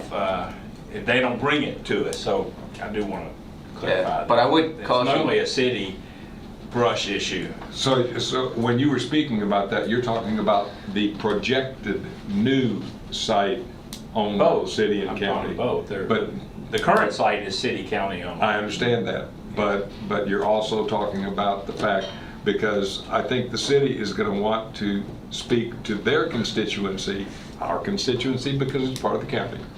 But in all seriousness, I think they're going to want to make sure to have an agenda item to talk about what we're talking about as a joint venture of moving a burner deep into the city limits. Right. And let those folks understand what it is. And your motion, I think, would only cover the county. The city would still be able to bring their brush to their jointly owned Right. facility. That would be To the Alum other Springs. part of I think it it. would And be better I would way. caution the passion on this, because as you often articulate, you've got that big blue area that the people that do bring their brush to Alum Springs, if they had to make a longer trek from Parksville or Forkland or wherever to bring it to Fred Kane, that would be something that you don't want to have to deal with, nor do you want to have to leave the person coming in after you. And So- I want to mention, I drove it, and of course, it's been so long ago. It's like 2 to 3 miles difference. So it's not like we're taking it 40 miles away. Good It's- point. Depending on the train. Yeah, yeah. Well, Stewart's Lane, there's no train, Stewart's Lane, you go down, it's like, Yeah. just 2 or 3 miles. So Okay. we're not sending it. So 20 Mr. miles Dallas, away. what are you doing with your motion? Yeah, what do you want to do? I think wait. I actually have not formally made it because we were working on the other issue, so I'll recede from making a motion. Okay. All right. Next up, thank you all. But can we get those meetings, like as soon as Yes, sir. Angie gets here, can we get those? Because I'd actually asked for it to happen within 2 Yes. weeks. and- That's correct. And I understand she was going on vacation, but there was some time. Well, and, yeah, And we had conference. and we had conference, and we've had budget meetings, and yeah, okay, but yes, we'll get it scheduled. Thank you. What's You're another welcome. meeting? All right, treasurer, Shannon Green.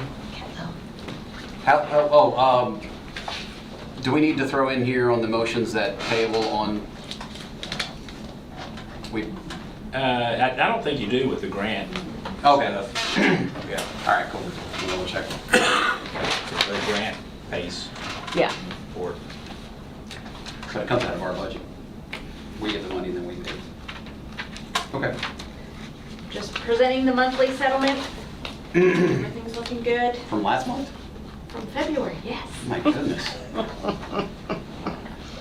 That's all I have for that. Make a motion, we acknowledge. Caffeine's definitely kicking in. we just acknowledge, Yeah. Okay, Done deal. all right, Thank you for all your hard work. I appreciate it. and then service agreement? Service agreement with iWorks. I've got Rusty here to help me. Okay. iWorks. Well, how convenient, Rusty. Just in time. Just in the nick of time. iWorks is the software that Rusty uses for contractor licenses and everything he does. And we'd like to, when we renew it in July, it's $10,000. We'd like to add a credit card payment system to Perfect. that. It's $1,200 for the year. Yeah, year. I'll make a motion, we accept that. I'll second. Okay, so we are, got a motion to approve the hour agreement and add a credit card payment application for $1,200 a year. Is that right? Yes, and they said if we sign it now, Fees? there will be no fees until July, but we can get it started right now. Oh, okay, okay. I mean, if we sign the agreement, it's Yeah. like the agreement you did before. Yeah. Just adding that to it and taking out the portal stuff, because that's already established. But if you all get permission to sign it early, no fees until, they don't even start invoicing until July 1st. Okay, so once they do that and they do start charging fees, Yeah. that goes to the customer? The $1,200 is our fee. Yep. The customer will pay a 3.5% fee. Exactly. Flat $2. Right. Depending on the price of what they have to pay. Yeah. Ours is just strictly $1,200. $1,200, I understand. I think we can make that up in 1 month, easy. All right, We'll hold you to that. do we have a motion to approve? Yep, I made the motion. I seconded it. Yeah. Okay. Now we're having discussion. Somebody wake her up over there. Yeah, yeah. I dozed off there for a minute. I got to drink my coffee. All I don't right. need any more at this point. All those in favor of the motion signify by saying aye. Aye. Any opposed, nay? Motion carries. Thank you. Yeah. Thank you, Shannon. welcome. Thank you. Well, now we're gonna paint the courthouse pink. Now, go back. Heard that. All right, last but not least, Miss Julie Wagner. Okay, as part of the online ordinance system that we've been working towards getting everything online, we've discovered that there are about 6 different ordinances that are either obsolete or need some work. And the first one that I'm proposing we repeal is ordinance 470. It's a joint ordinance with the city of Danville. It was to establish an electrician board. It was passed in 1990 by acting judge Deborah Cook and Mayor John Bowling. There was never an electrician board because we ended up going with an electrical inspector. I talked to Mr. Elliott. He said this isn't even relevant. So proposing that we repeal ordinance 470 today. We don't have to send that up to the online group. Okay, is there a motion? I make a motion. Magistrate Bodnar, is there a second? Second. Magistrate Sleeper, any discussion on the Just, repeal? and just to reemphasize, you have confirmed that this is not Yes.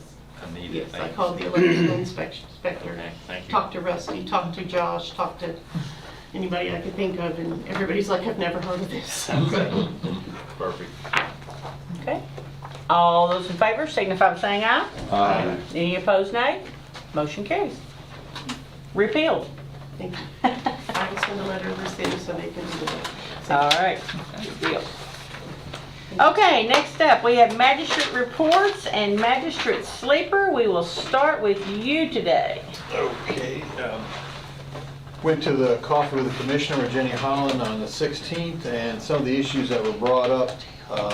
Of course, these are city folks, but members of the county as well. Data centers are a big issue with folks, and e-bikes and scooters going on sidewalks and going too fast in the city was another issue brought up by a citizen. And then the connector road was another big issue. So just to make us aware of what people are thinking. The EDA met on the 16th as well. Nothing too much to report. JJ sent out a summary to everybody from the IA, from the DC, whatever, and it pretty much mirrors what we had at the EDA, so there's nothing really more to say on that. Let's see.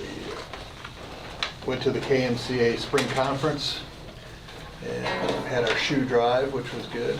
And, last thing I have is our animal control department is doing a really good job. I'm seeing a lot of turnaround in that department and have been real pleased.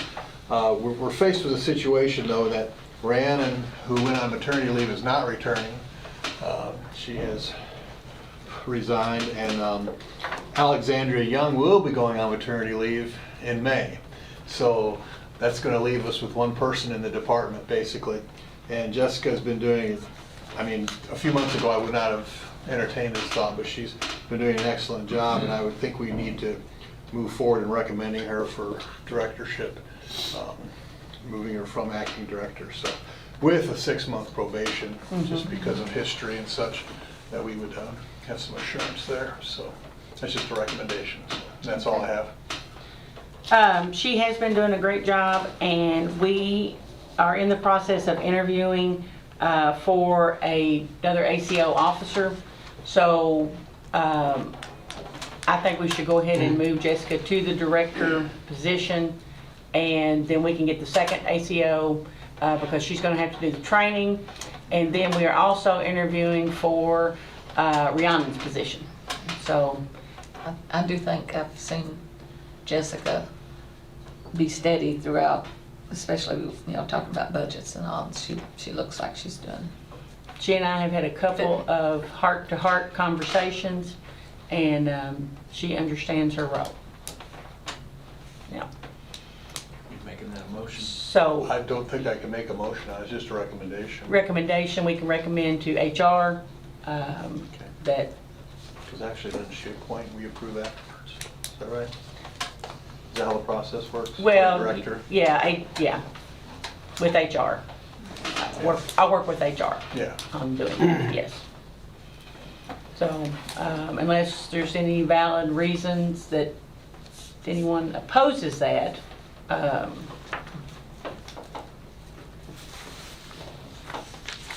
okay, we'll make that recommendation. That's all I have. So. Okay, all right. Magistrate Ellis. Thank you, Judge. And with the timing of things, it's hard to even know what the conference committees will be doing in Frankfort, but if there is an urgent development about jail funding, I will immediately get with the judge, and if any of you have contacts with any legislators, I don't care if they're from Paducah to Pikeville, everywhere in between, think who you might know that might influence our gaining more funding. As I said, and I'm on the record obviously as saying it, I'm not at all optimistic about what we're going to hear. I'm not sure that I will hear anything other than the small group that I'm talking with. But I'm just saying, Judge, that I would get with you immediately. Yes.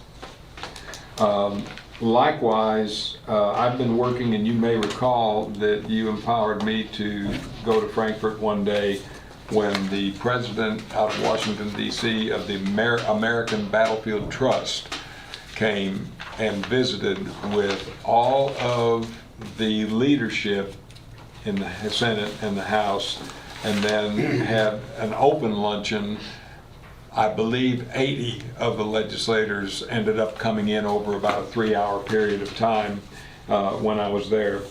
$1 million could accrue to battlefields, plural, in Kentucky, and we would be one of those gaining something of that $1 million.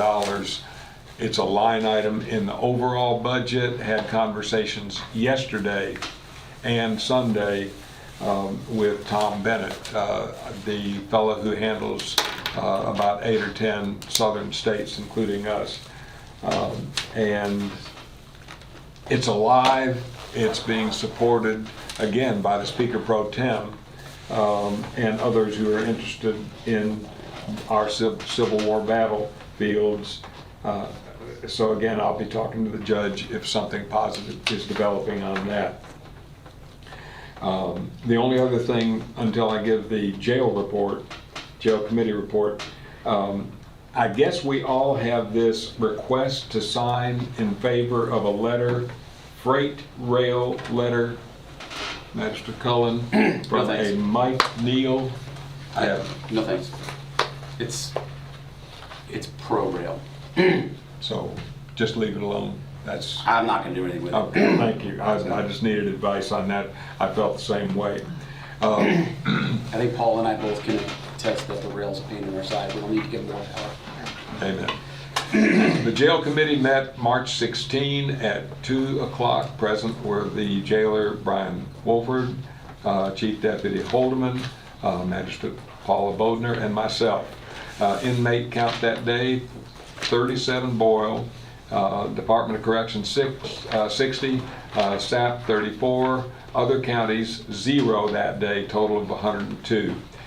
Staffing, full-time deputies at this time 30, part-time 3, and in the academy 3 more.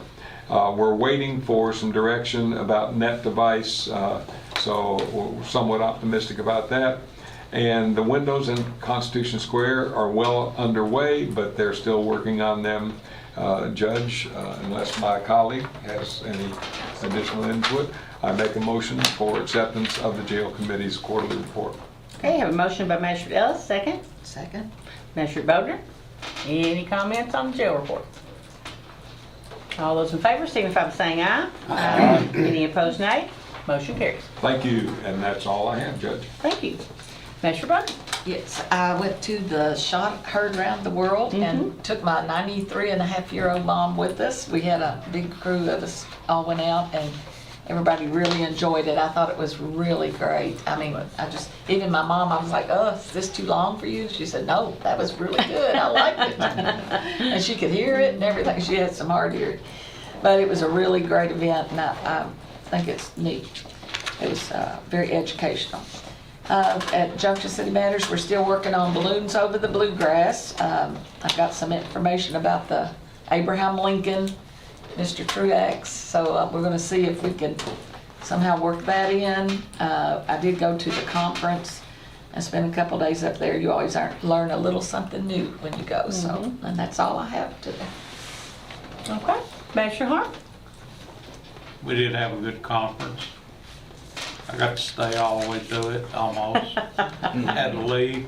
I lost the crown. I was going to say, you lost something while you was there. And my dentist is gone on vacation, so I had to get a replacement. And buddy, he was super good. He was super good. And within an hour after we got home, I had a crown on. Everything was fine. Nothing worse than tooth pain. No. Because there ain't nothing you can do for it, pull it or pull it. And that's an update on my dental work. Like a bionic man right there. Something else replaced. Sadly, he missed out on a door prize. Yeah, you did. Oh, my goodness, yes. They wouldn't let me collect it Could for have you, paid Barry. for that crown. Yeah. Down payment. Yeah, A down payment. Down payment, there you go. And I brought the crown. Magistrate Cohen. Yes, I've asked before about the Uber, Lyft, rideshare ordinance.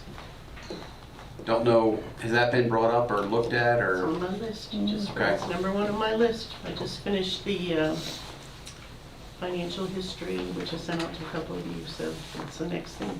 Okay, perfect. And then I do understand the issues with the e-bikes and the scooters. I don't know. It was starting to cause a problem.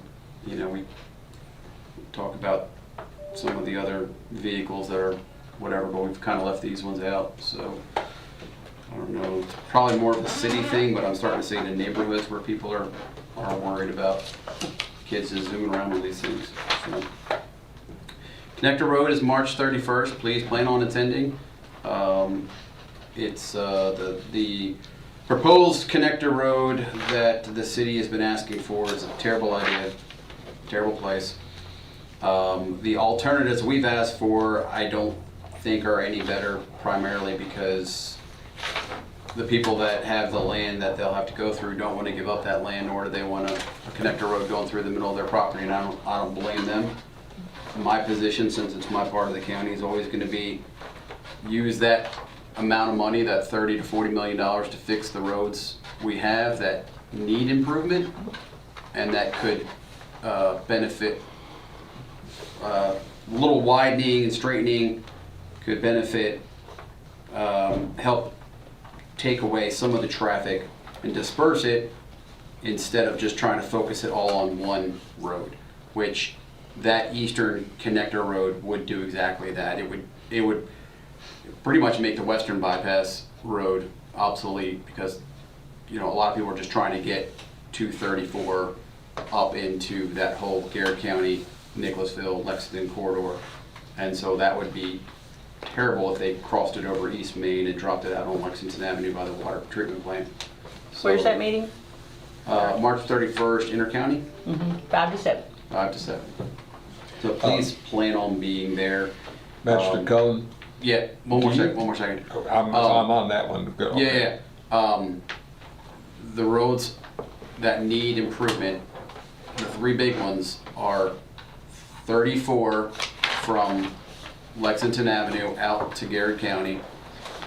52 needs to continue, and then 34 on the other side of the county, that needs some major improvement to help offset a lot of the wrecks and accidents we've had over there as well. Have you seen 300? 300 is terrible. Yeah. I was on it the It's other day. terrible, terrible. I've been, for 3 years, I've been yelling 300, So 300. 4 roads. Yeah, there you go. Yeah. Now 300. There's certain areas you just don't want to push a lot of traffic anyway. 300's kind of nice. Yeah, but so 4 roads, we need to focus that. I mean, and 30 to 40 million dollars would go far for all of those roads. Yeah. In the strongest support of what Magistrate Cullen is saying about this new concept of a bypass, did the city actually have a vote, take a formal action, or is this only a proposal from staff to the city at this point? Well, it's staff is requesting it. It's a state road. It would be a state road, so they're petitioning the state.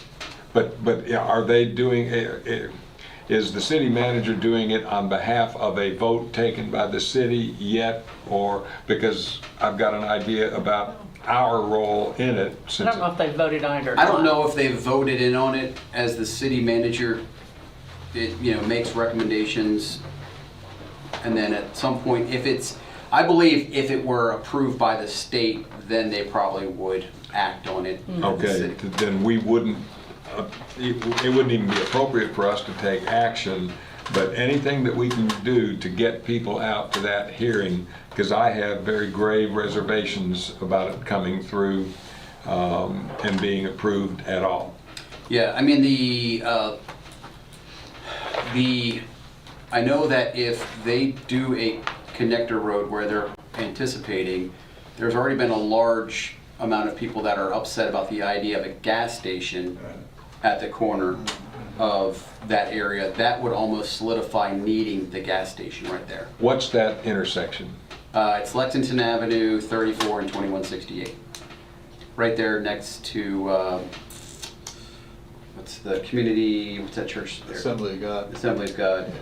Yeah. Cornerstone? Cornerstone. Folks, that's already been a severe issue. I was at the hearing. Yeah, and that's kind of where but that's, if you put that road through there, and think about 2168. 2168 is 2 lanes right now, but the state owns enough to widen it if it ever were to need to be 4. They would do the same thing for this road, which would go from the metal recycling plant all the way through Henson Pond up out onto Lexington Avenue. One other road we do have to support is Goes Pike. We do need Goes Pike fixed. Those are the 5.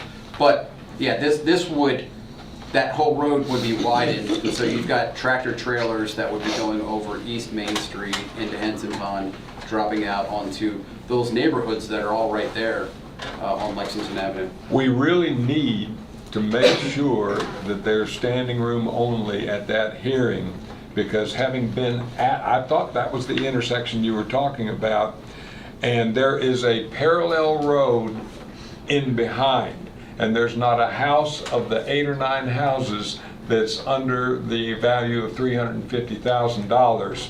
And the only access for the semis, testified by the gas station attorney, would be to come off, go behind either the church this way or off the other road this way, and come in the back. And if you've ever been to one of those gas stations at nighttime, you will not be able to see the Milky Way standing within a mile of that gas station, because the glare, again testified against by several of the citizens who showed up, is just overwhelming. So it will devalue, frankly, I think it would devalue that entire wonderful subdivision. So drive by there and I don't please. think that's even a It's not an issue, that's issue now. Oh, yeah. Oh, you're No, saying- no, it'll go right through that whole area. No, but I mean, Talking about the gas station. No, it will. It's a lot. It's still on the table? It will, I mean, it's never come off the table. Oh, okay. That's Okay. right. It will solidify needing it, out there, because you're driving traffic. Okay. You're driving traffic away from Walmart, 5-Star, Speedway. Where are people gonna fill up? They'll need to fill up somewhere in I was that thinking area. that particular I thought that one planning and had- zoning issue went failed. away. Yeah. Well, no, it's actually, it's gone to the city, and the city has tabled it. Oh, okay, okay. They've not done anything with it. Okay, So that's where it's Gotcha. it's at.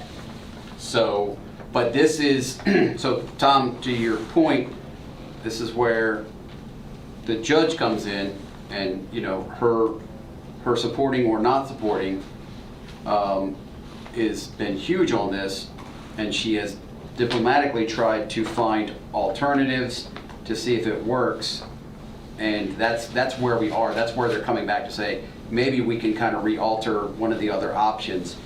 But at the end of the day, there's really not any good options with that amount of money. You really just want to fix what we have. And so I appreciate, the judge not just jumping in and lending support on a project where the city's duped us in the past. Judge, just to illustrate how things can happen once they're tabled, believe it or not, there was a 14-acre farm. An elderly gentleman owned it just off of the intersection in Louisville of Hurstspring Lane, and if you've been on it in the middle of the afternoon, it's about like being on Nicholasville Road and Shelbyville Road. Same thing. And his farm was right here, and he was turned down by planning and zoning, and the Lord took him home, and a wealthy attorney came in representing another party, and bam, it was developed with another gas station and 2 or 3 businesses and all. So nothing is ever dead when it's tabled. So we have to help the folks, not in my district, but the folks who would suffer severe financial circumstances if that gas station or any other business locates on that property. Is that all you have? That is, More? I think that'll do for now. Okay. Magistrate Gay. I don't have anything. Okay. Wow, that's a shocker. No slideshow from Greece? No. Mr. Phillips had a comment. They did agree, that gas station's going in. The reason they swapped out some property with that church to make that entrance where they didn't have to come in, they did a corner swap of land. They gave up a little piece down here. I heard that. And took a piece But up here, I didn't so see that it. they're gonna make a more of an Yep. entrance that's gonna hit right But around. it didn't pass planning and zoning. Like, they did that swap to try to do that, but planning and zoning, I was at the hearing for it. They did not approve it, but it goes to the city now, and the city's not acted on it. I don't know about last night, but they've not acted on whether they're going to Allow agree it or not. with the planning and zoning recommendation or go on their own. But they only have like 90 days, right? Yeah, I understood it already. They're gonna put that gas station in there. It's going in there. They're not gonna be able to stop it. They've already, Yeah. Nuke Oil's got a lot more money than them people up there. And there was only 4 that showed up at the meeting to complain about it. Oh, no, the last one, it was standing room only, and they've hired an attorney as well. Yeah, That's they staying on top hired of an it. attorney. Yeah. All right. County Attorney. Yes. I mean, there's a lot of things going on here in the next couple of months. I'm noticing, or Tami, who spoke about the CASA event. Can't remember what date she said. It was April 2nd, maybe. Mhm. They're doing the pinwheels, so I'd encourage people to do that. I think that possibly that's during spring break for Will and Daniel. But, so unfortunately, I think I'll be gone for that.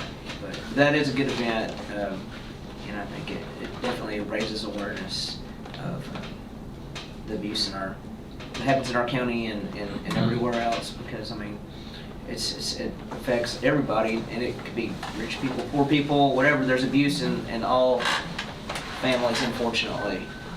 And Julie sent me something earlier today. Moving on to the next topic. Our architect from about the courthouse has sent us an email, and I mean, I think we're going to have to take attention to this.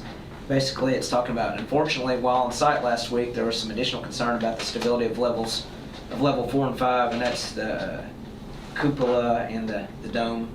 And basically, it said, in addition to the structure beginning to fail, there has been a fair amount of damage to the existing members, and we think that this portion may have to be removed and worked on off-site. This decision may fall to a contractor as a means and methods decision. We're thinking that might be the course of action. It'll be the safest. If there's a helicopter used to lift safely down the transport, that could also allow the bell to be removed at the same time. So anyway. Can you imagine?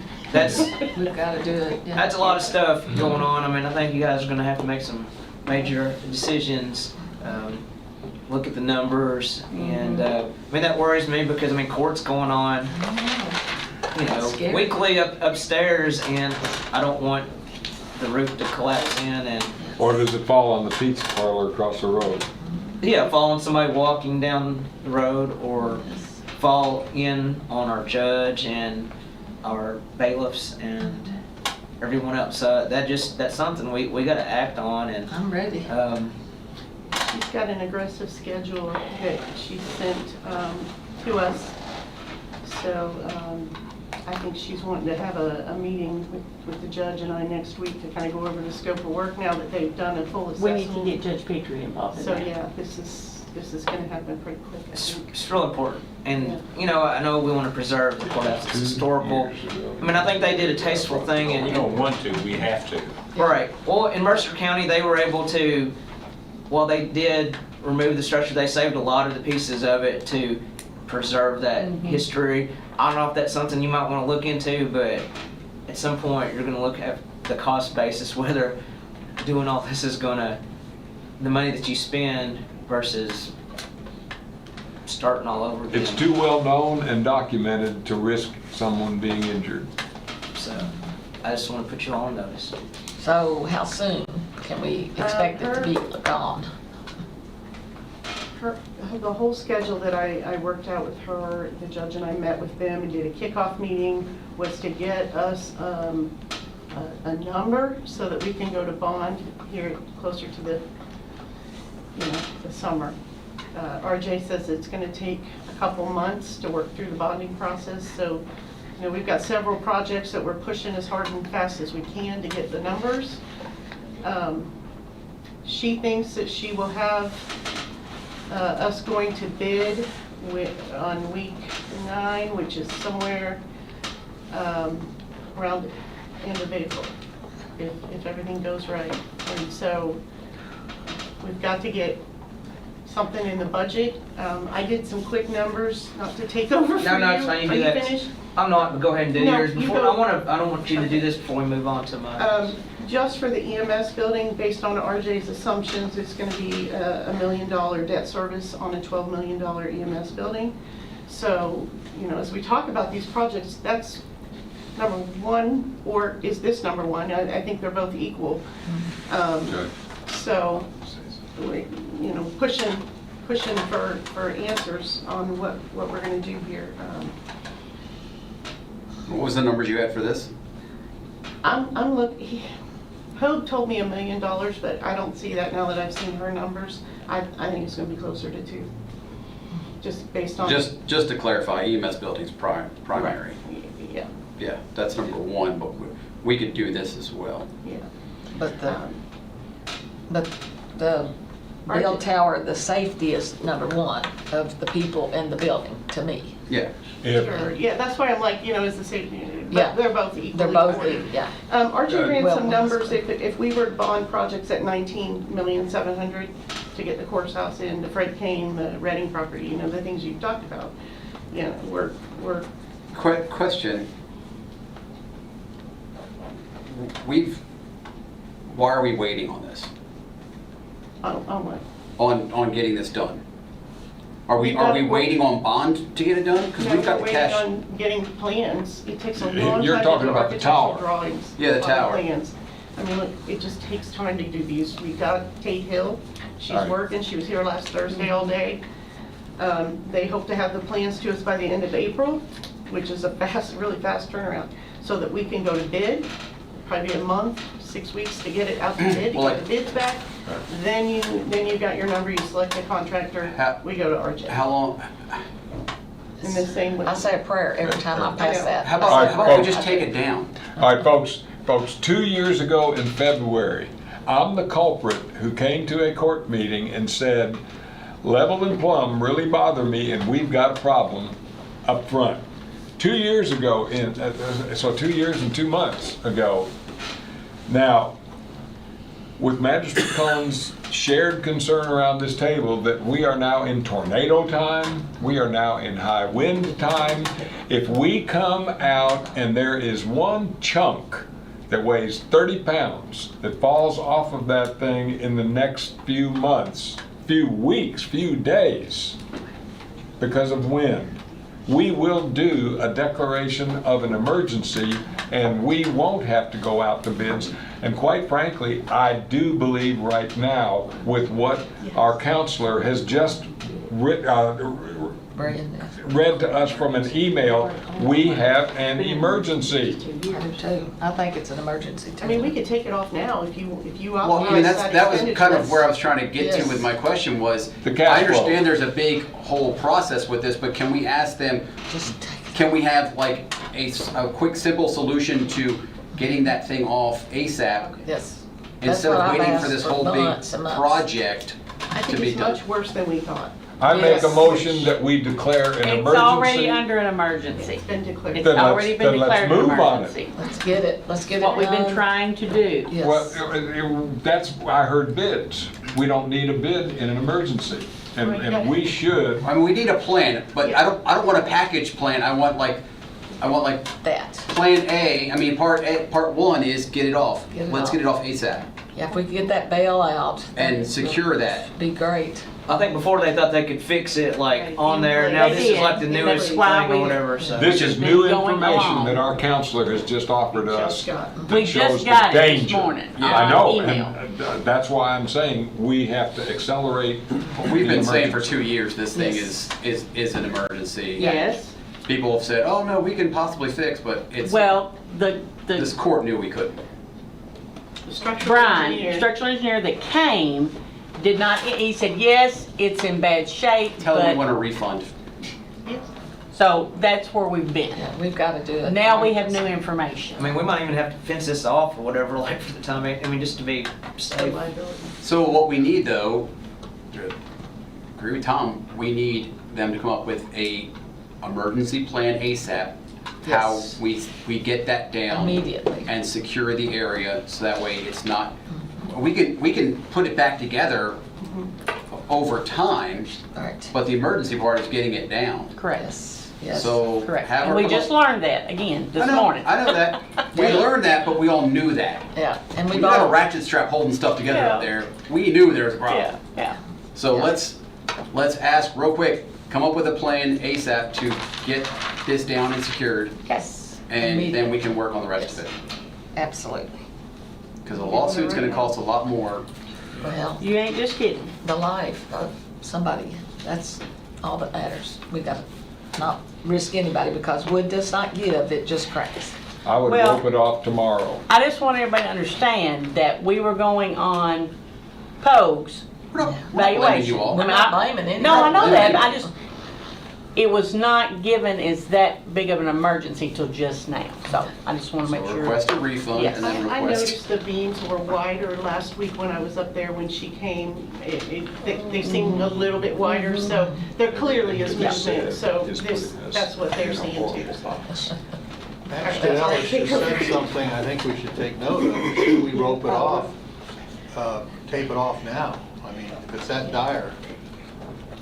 Until we Yeah, get it. yeah, but you need I guess you need some sort of Fencing. idea on how big of an area you need, which is what that whole emergency portion should come around, but, I mean, the worst thing in the world is, you or Jamie having a wedding out there and that thing come down, or, I appreciate- kids go down there, like to Paula's point, or Magic Builder's point. I called the school last year and I Kids are told out them, there, don't come, don't do out it. there on lunch all the time. They've got chairs, there's events. Or they're at the memorial, like. At the memorial, they're putting pinwheels out. I appreciate what Magistrate Sleeper said in confirming what I'm saying. It should be roped off immediately. If it were to fall toward the street, I've already calculated that it would be close to, if not, the buildings, and certainly if it fell, the momentum would carry it right through the front door of one of the buildings across the street. So I urgently think that we get the sheriff's office. Well, we out. need to talk to the city because they own the park that we'd be roping off. Good point. We own everything to the tree, I think. Well, then they would be as Right. culpable as us the moment that they realize that we'd say that it ought to be roped off. I'll tell you what I'll do. I'll get with Mark. We'll get some quotes on getting some temporary fencing and start there and get it fenced off as soon as we can. And call Earl and tell Put him them on that we notice. really urge We that need to it put be them on roped notice. off. Yes. Okay. Yes. And then have this tape, whatever, give us an emergency plan on how we get this off I've already ASAP. emailed him. Yeah. We Thank you. will. All right, well, sorry to be the bearer of bad news. I'm trying to save us, from liability. Yes. To advise you guys there. Good idea. On another note, Rich, our county architect, or engineer, surveyor, excuse me. He had done some retracement on the property that we had purchased over there, close to Domino's, Dollar General, and noticed a few overlaps where in the deed. So I've prepared 2 deeds, of which the adjoining property owners, one has already signed it, and I filed it yesterday, and I should get the other one signed today. It just kind of clears it up, because it was kind of wonky, as you'd say. It wasn't just like a rectangle or whatever. It was came in a little bit, like weird stuff, but we fixed that, so we'll have that soon. And we've also been talking with a surveyor regarding property that we own out close to the bike trails. So, Bless you. so we've been dealing with that as well. I'm going to work with Stephen Dexter. There's an issue that's arisen, and so hopefully we can clear that up as well. That's what's been going on. All right, thank you. Julie? Okay, so some of the stuff out on my list we've talked about. We had a meeting last Thursday in Lexington about the EMS design. We're getting real close. I think what we've ended up is that we have revised a little bit of the last iteration of the building layout. So hopefully in the next couple of weeks we'll get a new floor plan footprint to consider. So I don't know, Jason, Jamie, you judge were there. I thought it was a good, productive meeting with a lot of good input, and I feel like I'm anxious to see what they come back with. I think we're getting, I agree, I think we're getting closer personally. Yeah, I thought it was a great meeting. I think it was nice being able to be Lots in of there. good ideas. Yeah. Yeah. It was good. Some good news is, I think around 2022, some of you that were on the court agreed to let us kind of restructure to do collection differently for occupational license, and Right. we're just under $40,000 of hitting $1 million of bad debt that we have collected as a team, thanks to Chris. So hopefully you will hear the bell ring when we hit $1 million. The tower may be down, but somewhere that bell's gonna ring when we hit $1 million.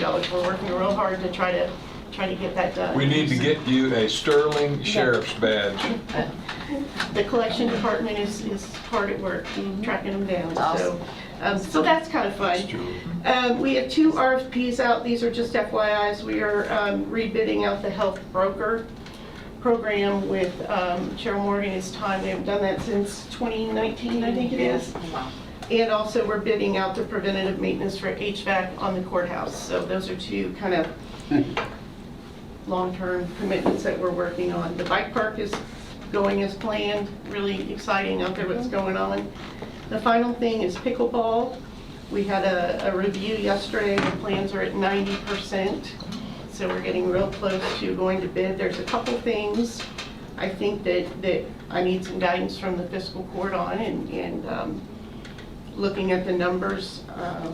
It's been a while since I've kind of rotated off going to those committee meetings, but at one point there was talk about weatherproof year-round, then modified. Do we know any numbers on?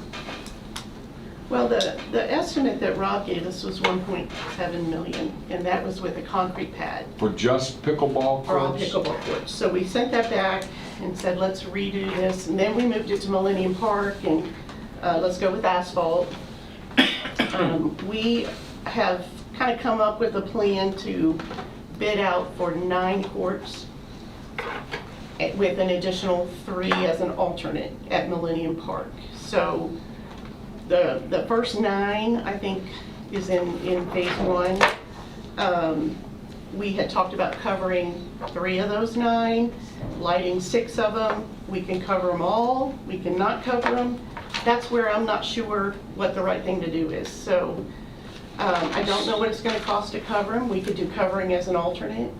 But the architect needs to know what we want the plans to reflect. It's to that point. You got my attention because it's been a year or so since I've been to those committee meetings, but I can't imagine that the committee is considering asphalt courts because that certainly was taboo when I played high school and college tennis. It's not your typical asphalt on the road. This is sporting asphalt. It's a little different. Does it have a different surface on it? Yes, it's the preferred of pickleball. Yeah, that's courts. generally what tennis and pickleball courts are made of. It's just it's a softer Well, this old surface. guy had never played on one. Yeah. Is it like chrome rubber? Yeah. Well, it's just the softer. It's springy, a little more springier Yeah. than your typical road asphalt. It's not like we're going to have Allen Company coming out and pouring asphalt. But I just don't know.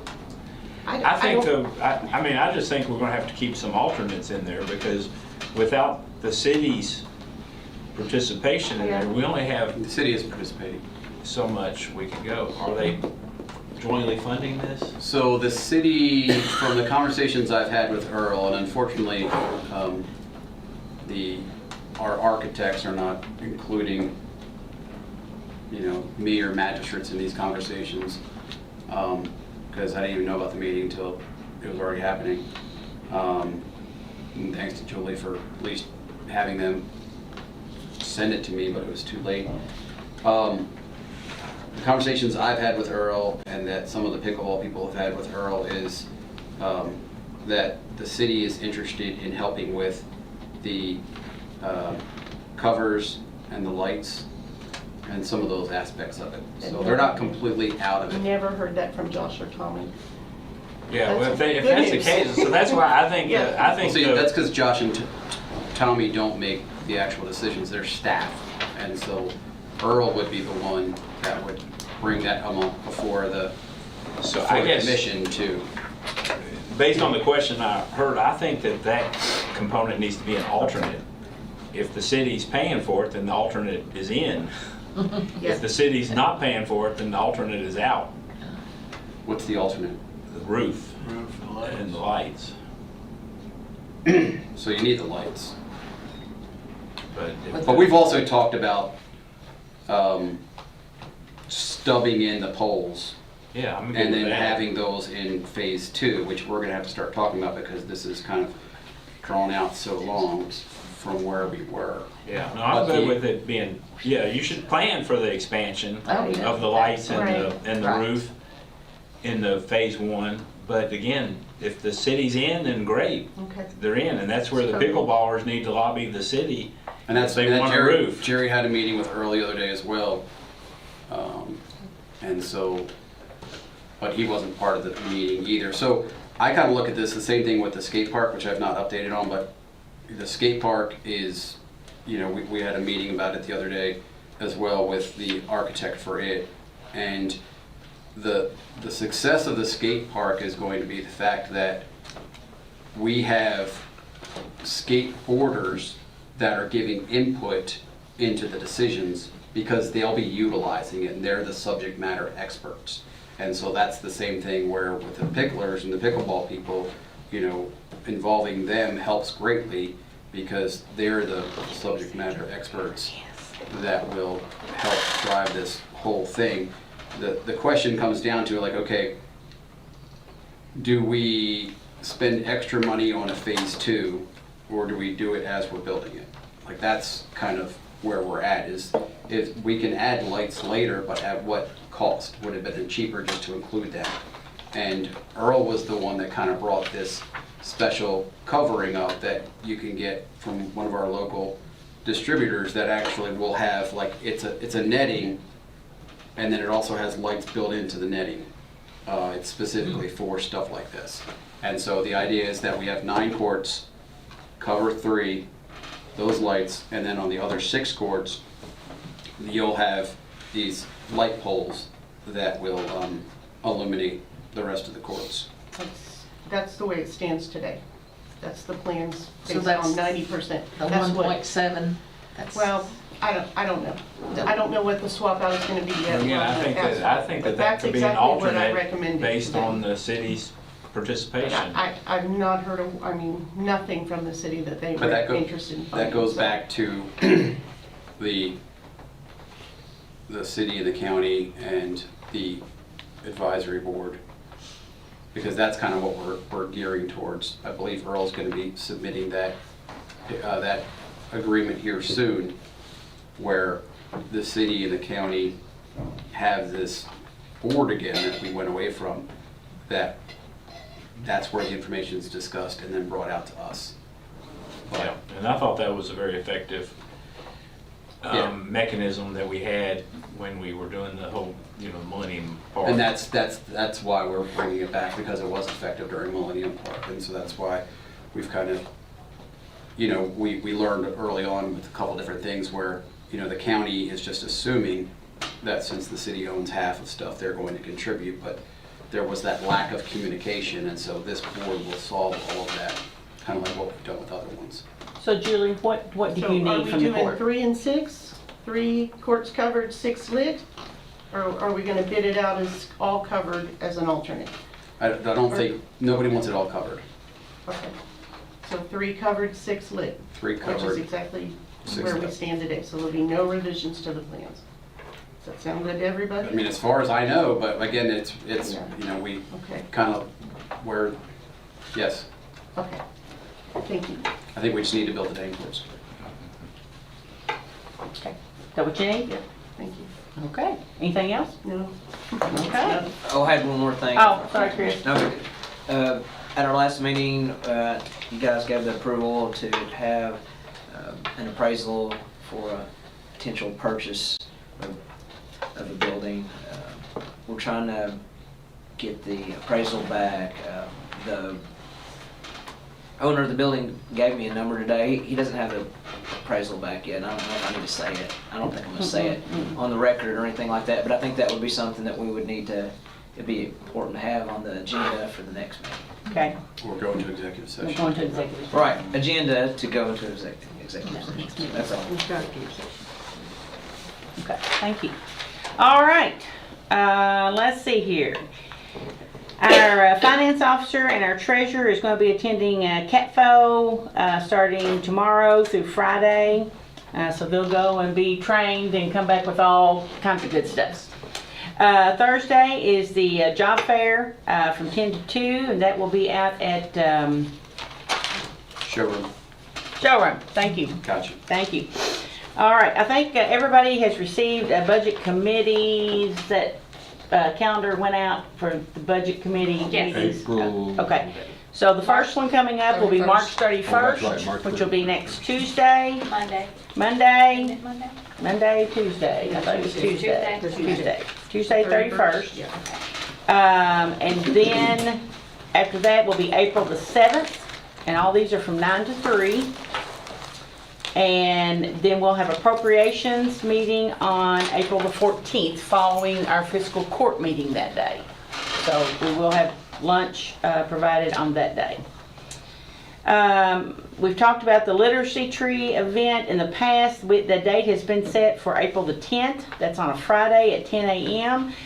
Casey has gone to pick up the seedlings this morning in Campbellsville, bring back and keep them alive until April the 10th, and then we'll have a ceremony at Constitution Square at 10 a.m. to plant the yellow poplar trees, and that's all part of the America's 250th events that are being planned.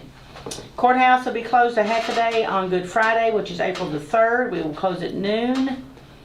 And then the next America's 250th meeting will be April the 14th.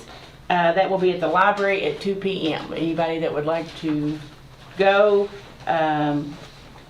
only if appropriations is finished.